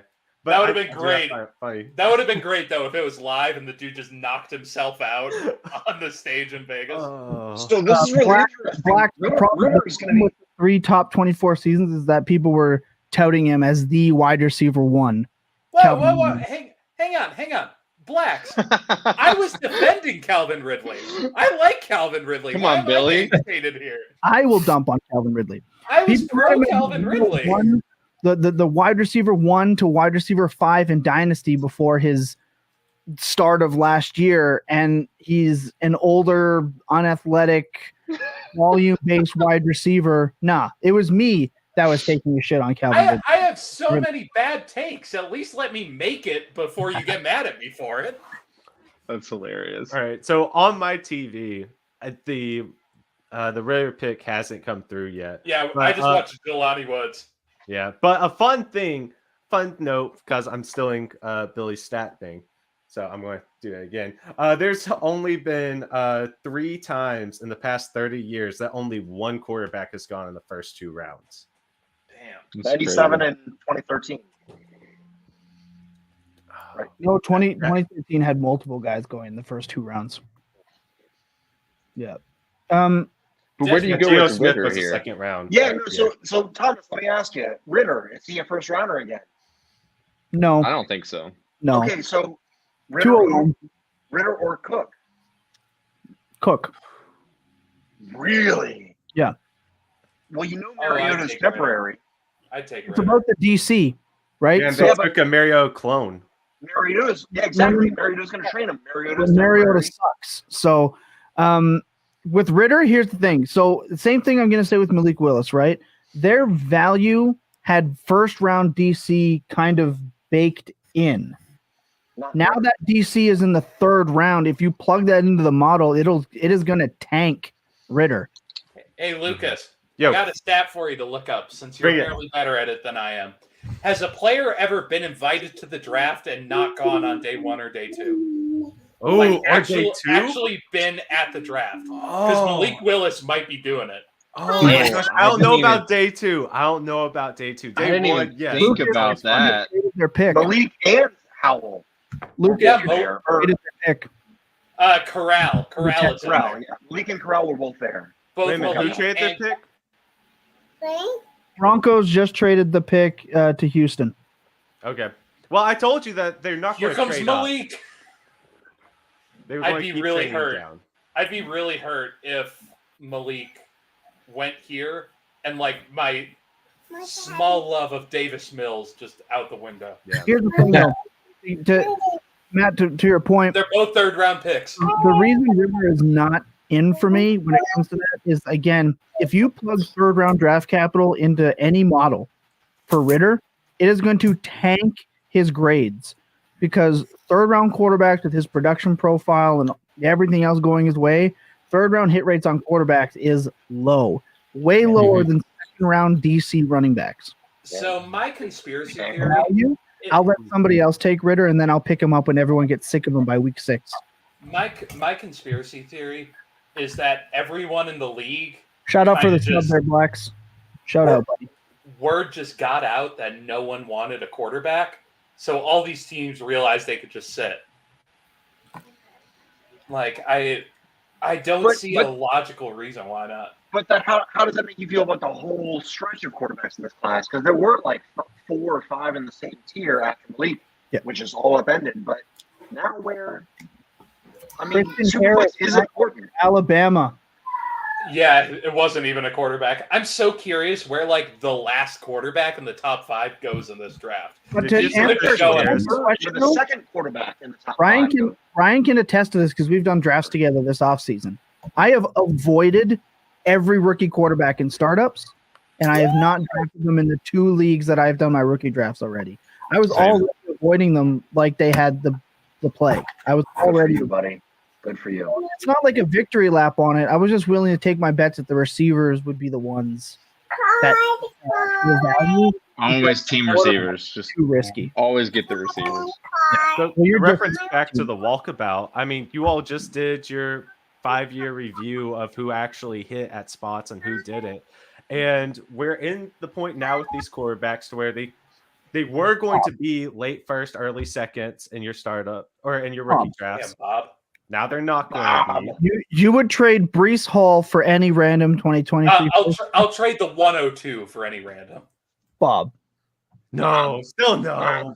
Like, I love you, Bob. That's a little hot takey. Also, Bob, since you're watching, since I have you, how do you feel about this New England Patriots draft, buddy? I mean, you guys are doing some interesting stuff. That I would clip love of your Sean opinion. McVay was amazing. Sean McVay just dumped all over him for that pick. I guess we wasted time thinking he'd be there at 104. Yeah, unbelievable. How you feeling right now, Bob boy?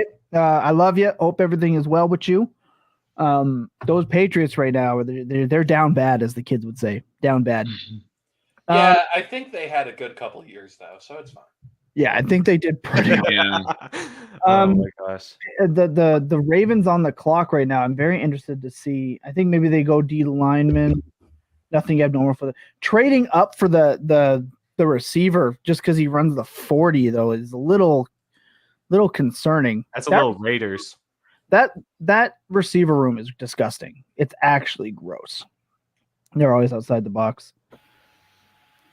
Blacks might be Billy. All right. We're good. Wide receivers, interesting targets are earned, and he played with Julio Jones. Sure, but he's a fine player. But I want a player with more. I want a player with more upside with that, and that for me, that's a little bit more athleticism. And at volume, he only did have that one elite season, and that was the year that Julio Jones had got hurt. I do just want to harp on this sentence. Oreo? What are you doing with Oreo? Deserved I that. gotta go use the restroom, but I got a placeholder. Travis Jones to Baltimore. I called that, baby. That's a fantastic pick. They are absolutely it great. is value. Oh They my are gosh. crushing the draft right now. That's gonna get it. They're doing what the Cowboys did the last couple of years, where they just sat there. We're like, all right, cool. I guess we'll take CeeDee Lamb and Micah Parsons. Why not? Where is Sky Moore for everybody right now? I have no idea. No, I think I said 105 or 106. I'd agree with that. I mean, with the production profile and the landing spot, you gotta love it. Where is he in terms of my rank? Probably about that. Where is he in terms of my willingness to actually go and draft him? Probably not that. No. I want 108. I want 108. If I really want him, though, I think I have to pick him a little bit earlier, though. Like Here's the thing, though. Walker, Hall, right? I don't know. Maybe Dotson, London, Wilson. Who else are you taking before you take more? Burks. I would Jameson. actually. Burks Did you say Jameson already? I take. Jameson I wouldn't take. Williams. I would not take Jameson Williams over Sky Moore. No way. I would take Sky over Jameson. I would take Sky over Olave. I'm So in taking one more of- in over one of my Olave and Dodson. Yeah. In one of my least favorite leagues, I have 105, 106, 107. I'm actually really excited about that. And in my favorite league, I have 103 and 104, and I hate it. Yeah. This is Does what that I make was sense? saying last night. Was I believe it was Paul was on the podcast, and he was saying like the 102 is dead. And I said it's not dead. It's just the 102 and the 106 are the same pick now. Like it Possibly feels further like- back than that. Yeah, you're right. Well, that was what I said last night. Now Yeah. it's like the 108, 109. Right.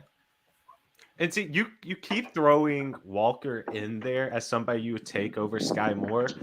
I'm at the point, though, if that's the end of the tier, I'm trading that pick for somebody who really wants Walker, and I'm taking something with better value. I don't like. I like the landing spot for volume. I don't like the landing spot for fit. For somebody that already had questions about how he's going to translate to the NFL, with just the way he runs, I don't know. That's tough to swallow. If somebody wants Walker at the 102, they can trade with me all day, every day. Yeah, I'm fine with that. Yeah. But So where are you yeah. comfortable with Walker, Lucas? Hold on, Bob, hold on a minute. What am I looking at? Bob just DM'd me. Uh-oh. What he meant by his bowl of Oreos. Oh yes, share your concerned. screen, please. I want to see what this means. I'm terrified. I'm concerned for your health. I hope it's a bowl of Oreos with milk, and he's just eating it like cereal. Yes. Sounds pretty good. Like Oreo O's. Yes. That man knows how to live. Honestly, he's having the best day of all For of your us. health, Bob. Is that a cereal? Or do you just put Oreos in milk and eat it with a spoon? My Your man, health, that or today's draft. I have I so wish much I- more respect for you than I did before. I wish I knew this side of Bob when he was on the show. We'd be talking about Oreos This is the entire time. amazing. Oh my gosh. Content you can get anywhere else, folks. I That's feel the like roots of content. all right, I feel like people are really trashing the Patriots for their draft. And there's things I don't like about it, but I do like the Cole Strange pick. I do. I think they could have got him much later, but I think he's going to turn out to be a really good player in the NFL. He's just the least exciting draft pick they could have made. It is Fair it is- enough. It's upsetting because it is the most Patriots pick I've ever seen. Like, if I walked up to you and I was like, "Hey, the Patriots are picking." By the way, they pick a random dude out of Chattanooga State. He's real athletic. You'd be like, UTC. "Oh, of course they do. Yeah. Why not? Of course."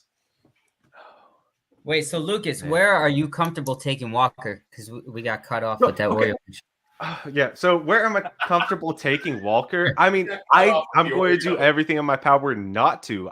If Walker's on the board, I am going to trade out of that spot for somebody who wants him, and I'm going to pick up James Cook later. You can give me James Cook plus an asset for Walker, and I'm fine with that all day, every day, because I already value James Cook the same way. They both have a ceiling cap because neither one of them are going to be playing all three downs consistently. So give me If you can't trade away your 108, if you can't trade away your 108, are you going to put your money where your mouth is with Cook? Oh, if I can't trade away, well, it depends. I'm taking more over Cook, but it's going to be really hard for me to see James Cook there and go, dang, and pass on it. Good pick by the Colts here. What they take? Bernard Raymond coming off the board. All right. Oh yeah, I've been Good, saying just that. a solid pick, potential first round pick. Good for them. I didn't People think are- he was worth the first round, but it is a solid pick. It's another player I wanted the Broncos. You guys want to to see one of the harshest pictures somebody had posted? Bring this it. This is brutal. Let me He's see. about to show us the Oreos again. No, this is wait. Someone had posted this about Corral and Willis in the green room right now. Oh no. Oh, Absolute savagery. Absolute savagery. That's 101 savagery. That is ruthless. Those poor guys are just getting eaten. Whoever told them that they had a real shot at that DC and they should go to the draft, they need to fire that person immediately. And if it was a family member, disown. Just a week ago, they were saying up to 4 QBs could be going in the first. Right? I mean, remember all the reports coming out is remember nonstop. These QBs I are said moving 5 up. QBs would go. I said 5 QBs would go. Are the Panthers going to be able to pick a quarterback without trading up now? It's because they're just going to be there in the 4th round whenever their next pick is. They're going to get Absolutely right. Yeah, no, you're right. One of them's going to be there. They could probably. I just mean, I keep saying I can't imagine Willis is there, but I couldn't imagine Willis was here. So Yeah, I guess Hey, so how happy are y'all for joining startups last year and getting Mariota, Trubisky, all these 20+ rounders that now have like at least 1 or 2 years? Yeah. Here's just seeing how sad the landscape is. All those late round quarterbacks who are now going like round 12, and it sucks. But last year, you scooped up a bunch of those dudes late. I got 70% Mariota. I got like 60% Trubisky, which didn't work out. We'll see. Always the plays is always taking those quarterbacks. We got a JJ Zachariason guest of the show on June 7th. We have a stat by him. Velus Jones is likely playing a special teams role, but he ranks as the worst top 100 draft selection at wide receiver in my model since 2011. That's the Bears for you. I got word from Steven. He is. That's what the Bears do. Angry. He is angry. Chase is back. What is up, sir? What a crazy, wild period of time. James Cook with the round 2 DC. We've got Velus Jones being the first receiver by the Bears being drafted. So Fields is dead now. Just lots of stuff happening. The Ravens continuing to crush the draft. What's the next shocker that you're expecting to see here, Chase? Ritter went to Atlanta. What's the next shocker? Dude, is Malik Willis even going to get drafted at this point? Like, what the hell is happening? Weird. This fall is crazy. Like, how do they have Ritter evaluated higher than Malik Willis? I don't know if you guys already had this conversation. NFL ready. Have it now. I remember I said that Ritter was more pro ready. I was saying I don't care if he's more pro ready. Like, you already have a starting quarterback that you signed to a temporary deal, and Marcus Mariota, very similar to what Washington signed Fitzpatrick at, which was I think $10 million for that, so like $9 million or whatever to Mariota. Like, you have a piece of clay, right? You have this quarterback who went to Liberty, right? He doesn't have any values installed in terms of like how he should operate. You don't have to break down his mechanics and rebuild them. He is literally a piece of clay. He's Play-Doh. You can mold him how you want to mold him because you could be like, hey, shut up. You went to Liberty, okay? Like, do you understand how many quarterbacks Liberty has delivered? None. So forget everything you learned and let's go ahead and start you on scratch. You still drafted me, though. What's up?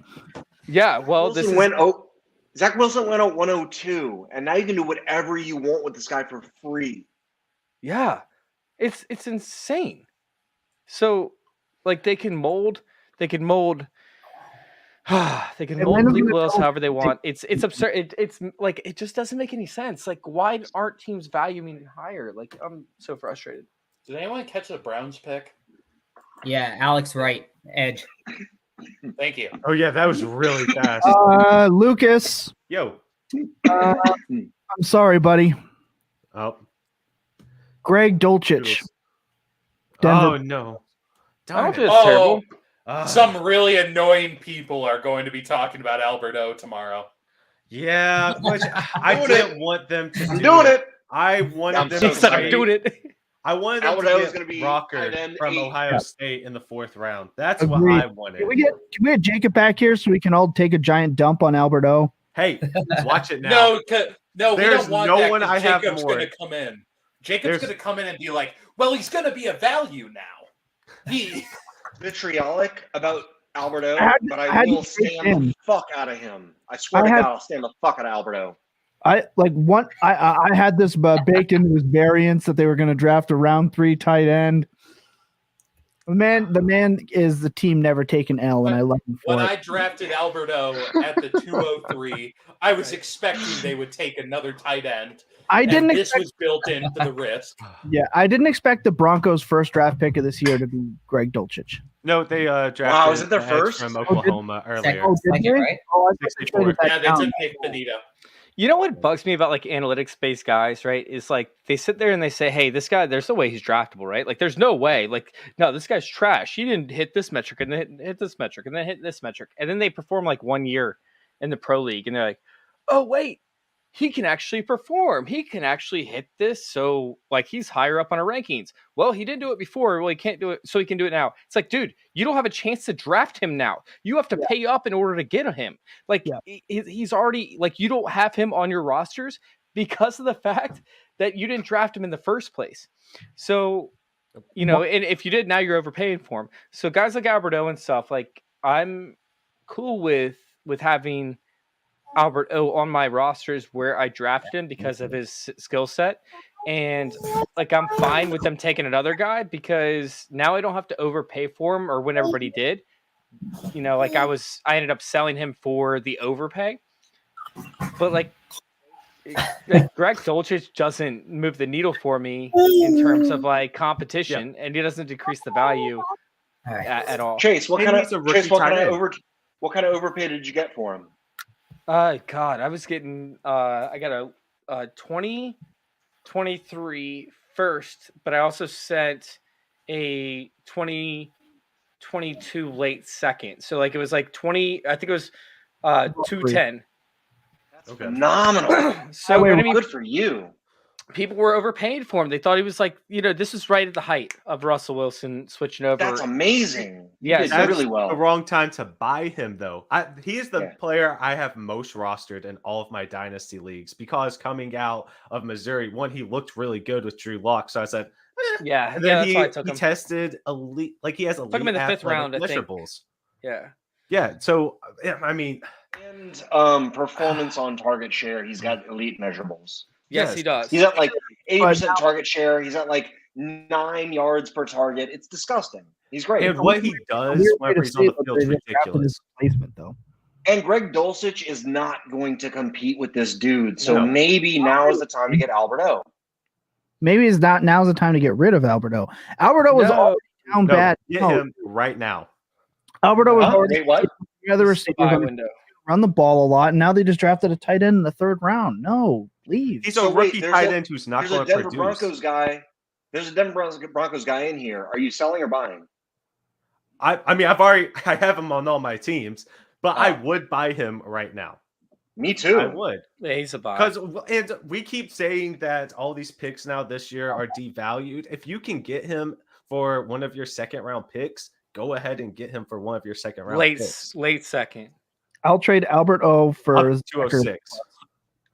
And I would trade the what, 206 Thomas? for him. I said I will trade Albert O for Zach Ertz plus, and I will live a happy life for it. Zach Ertz plus what? Yeah. Zach Ertz plus what? Almost any 2nd round pick. Why would you take a 2nd round pick in Zach Ertz? Because they're going to produce the same. If not, Ertz will end up being better. And I'll call the Zach Ertz is going to be about 209. So you're not going to get Alberto plus Zach Ertz plus a 2 something anyway. No, you're not. But why would you take both those guys anyways? Because now you're out there trading firsts for Alberto, and enough people out there that'll ignore Dulcich and everything else that's red flags for Alberto that will make that deal because he has elite measurables. But my point is, why would you trade a young player for a veteran who might only give you a year's worth of production and rookie pick? Like, why? Okay, sure, 3 years worth of production. If you want to go there, 2, whatever. Like, first off, they also drafted Trey McBride. Just keep in mind. But why would you end up going and trading for a rookie and a young player if you're a competitive team if you think that Albert O is going to produce? If you don't think he's going to produce and you just want somebody that can, I don't then get 2 veterans for him. Don't get a rookie pick. I don't think Alberto's any good. That's my okay. You can get more. What I'm saying is you can get more for your pick than Zach Ertz plus a pick. Like, you're downgrading a position when you could actually get more for him in a competitive standpoint. Like, you could get a veteran who could produce more. I don't know. Like that name. That's my thing though. Is I was never high on Alberto, so I don't know what his top tier value is because I've just avoided him at all costs. Numbers on it, Chase. Huh? I want you to put numbers on it. I'm saying, all right, but I'm saying, like, you should be trading up.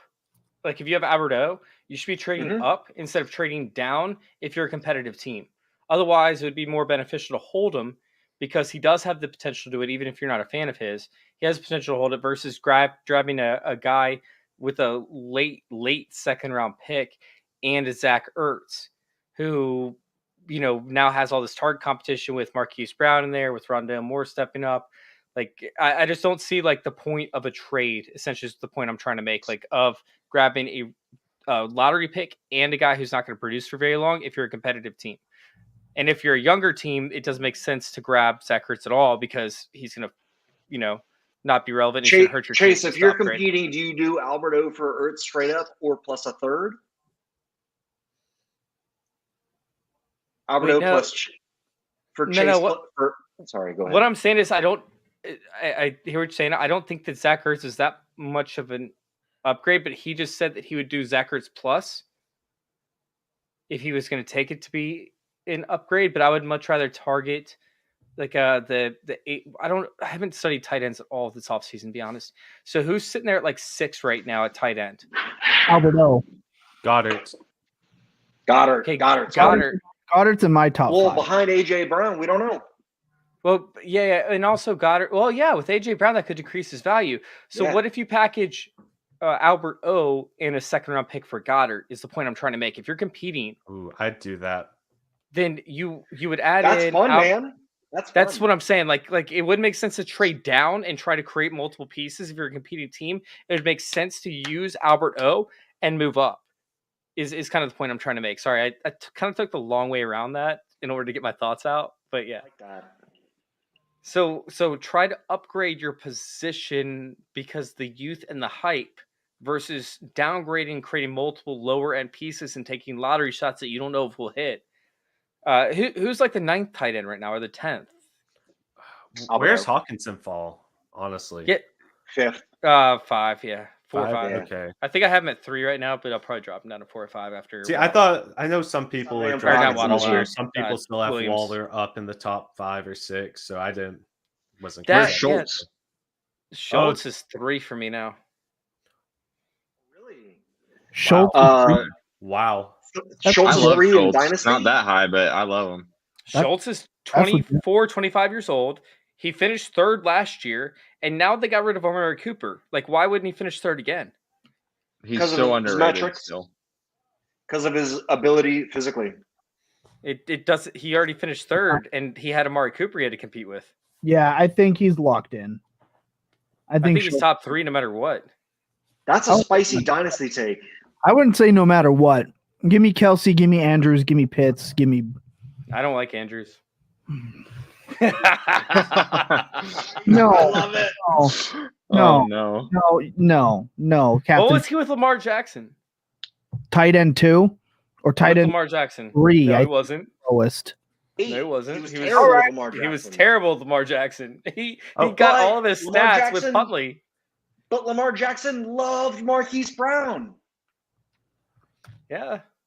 Oh, here's some fun He's gone. college football news for 2023 class. Jordan Addison is transferring to USC. Nobody knows what that means. I'm just Jordan kidding. Addison, the All ACC wide receiver for Pitt, the one who made Kenny Pickett. I'm just The reason kidding. Kenny Pickett did well. I'm and then- just kidding. All right. Well, I find it more funny because Kenny, I'm going to mess up his first name, but Slavis, the quarterback at USC, is Oh, now my in God. Pittsburgh. He went there because of Addison. Now Oh, I Addison's didn't realize all the that. way back at USC, and I find that extremely funny. Addison's going to Come on, Billy. USC? No Yeah. way. Yep. Chase, He's gone.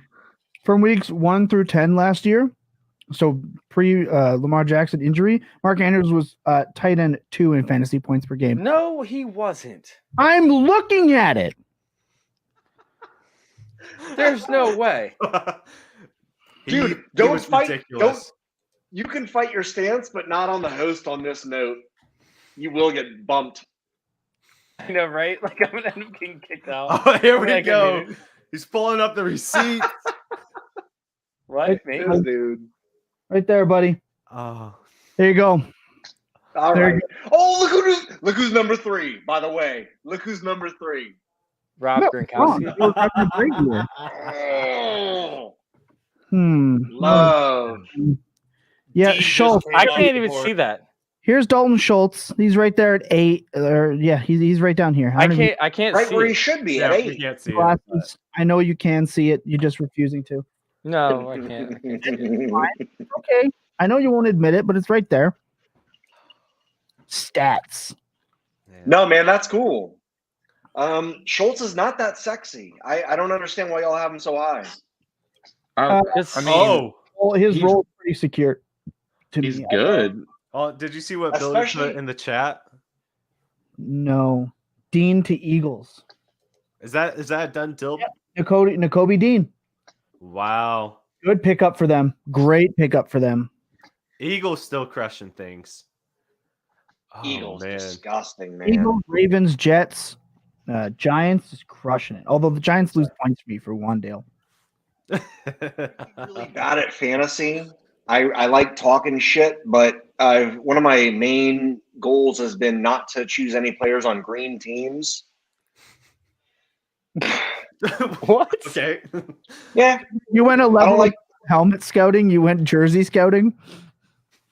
I don't like green jerseys. I don't like any of the Jets or So, hold on. So your Eagles, one but- won't be Brees Hall because their jerseys are green. I gotta reassess my entire life. You've never rostered Devontae Adams? Jester is an inverse bull. Like bulls like red, he hates green. I love that color joke there. That's a pretty good pull right there. He just comes in, drops the This cheesy. dude Lee, he fucking comes in, he drops, he leaves. I like it. Oh, Dude, so man. I was just But on no, this show, honestly, right? until this year, I've always wanted to stay away from all the Michael Carters, all the Devontae Smiths, all the green teams. Just stay the fuck away from all of them. And I finally took a little bit of a risk, and I bet 107 and 205 and picked up Elijah Moore, and I'm okay with that. But the green teams have always sucked, and now all of a sudden, after this draft, they're going to be nasty, sneaky, awesome, and it's going to have to make me sit down and think about things. You should write an article about that. About how green teams are bad and I hate green? Yeah, it would be amazing. All right, I will. It would actually, I'm not kidding you, that would be really freaking funny to see, why green teams have sucked for the past decade. I mean, we are forgetting that the Eagles won a Super Bowl not too long ago. But... Sorry, green teams for fantasy. Fair enough. Fair enough. Did I cover that? Are we safe? All right, yeah. What are you drinking over there? Who are you talking to? You. Me? Oh, I got Woodford Reserve and Zero Coke. Oh God. I thought you were drinking a cocktail versus just Woodford and Coke. You should just get Henry McKenna. I don't like it. Get Henry McKenna and use that with Zero Coke. It should be illegal what I just did to that fried rice. I hate that so flippin' fast. Did you take a video of it? Because if you have an OnlyFans, I'm down. I mean, I was down in the little part the entire time. I just blew through an entire bowl. I don't know. Rice? Billy, if you want to take over, feel free. This is about, we're at 3 hours and 30. It's about the time I was going to cut this whole thing off. Nope. You're not allowed to. I have, spouse things that I need to go and do. I've neglected for 2 days now. Like what he did to the rice? PG show here. Oh my God. I didn't say anything. I just said what he said. Oh no. Dude, Lucas is crying. Lucas is falling out of his chair.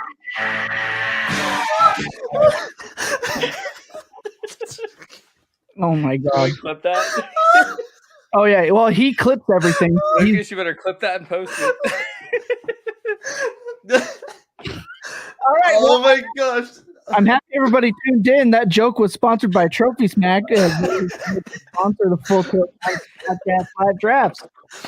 Good. We have one of Trophy Smack's own in Chase Vernon. We've got Ryan Devaney. We've got the Mad Jester himself over here avoiding all teams in green, being an absolute rebel. We have Billy, of course, and we have a crying over here, Lucas. That's so funny. I just want to say this. This weekend has been crazy. We love the draft. It's our big time of the year. It's our Super Bowl, right? All of us content creators and general delinquents that are all about the fantasy football streets. I'm happy that we're able to fix things and I don't have to leave and then come back when people come in and out. We managed to fix the hardware. We fixed everything. It was good to go. The second round has been great. We're all rooting for James Cook and Wandale. We're all taking a giant dump on Dotson. I want everyone to remember that clear eyes, full hearts can never lose. Your best days. Wait! What? Did you see the next pick? Thomas, are you leaving? Who is no, the next pick was traded. We're out of here. We're out. Wait, what? Yeah. Wait, no. The next You're pick. shutting it off. All right, Thomas, you shutting it off or you leaving? Oh, okay. We may need to wait for the next pick, though. Oh, is it Willis? Tennessee just traded up with the Raiders. So they have the next I'll hold pick it. I'll hold it till this, even though I'm getting stared at. Oh no. You're gonna have to wait a minute. And then we will You're sign gonna see off. live divorce here on the Full Tilt Dynasty podcast. Tom, it is okay if your marriage is in jeopardy. I will handle the rest of this. We have got food soiling, and now we have not over there. Is it him? What is it? Malik Willis to the Titans. I like it. I'm happy. Oh, what a good thing to sign off on. Yeah, That's great. Where are you all taking him now? So I'm not gonna lie, I completely made that up. I just wanted Thomas to like stop in the middle of his closeout so that it completely disrupted the entire podcast. Well, you made me refresh my Twitter feed. Oh my god! I honestly, like, I swear to God, Thomas, I was just fucking with you. That is hilarious. This is what happened. Look, it's all about the content here, and that's all that matters. The man of the people. The people needed to know. Welcome. You are so welcome. Hey, look, and you're always welcome back here, Chase. That's for everyone else. You're all fired. You're all gone except for Ryan. You can come back. That's fine. Oh, thank you. Billy's. Hey, What is happening? what is going on? Billy's drunk with power. Good night, everybody. See ya. Keep your desk. Wait, we're not going to talk about Malik Willis? Okay, hold on. For a little while, or are you? I just want everyone to know that you can find us over there at True North Fantasy. They're a great bunch of guys. We're happy to partner with them. Good night, everybody. Enjoy the rest of the draft. You're done. You're done.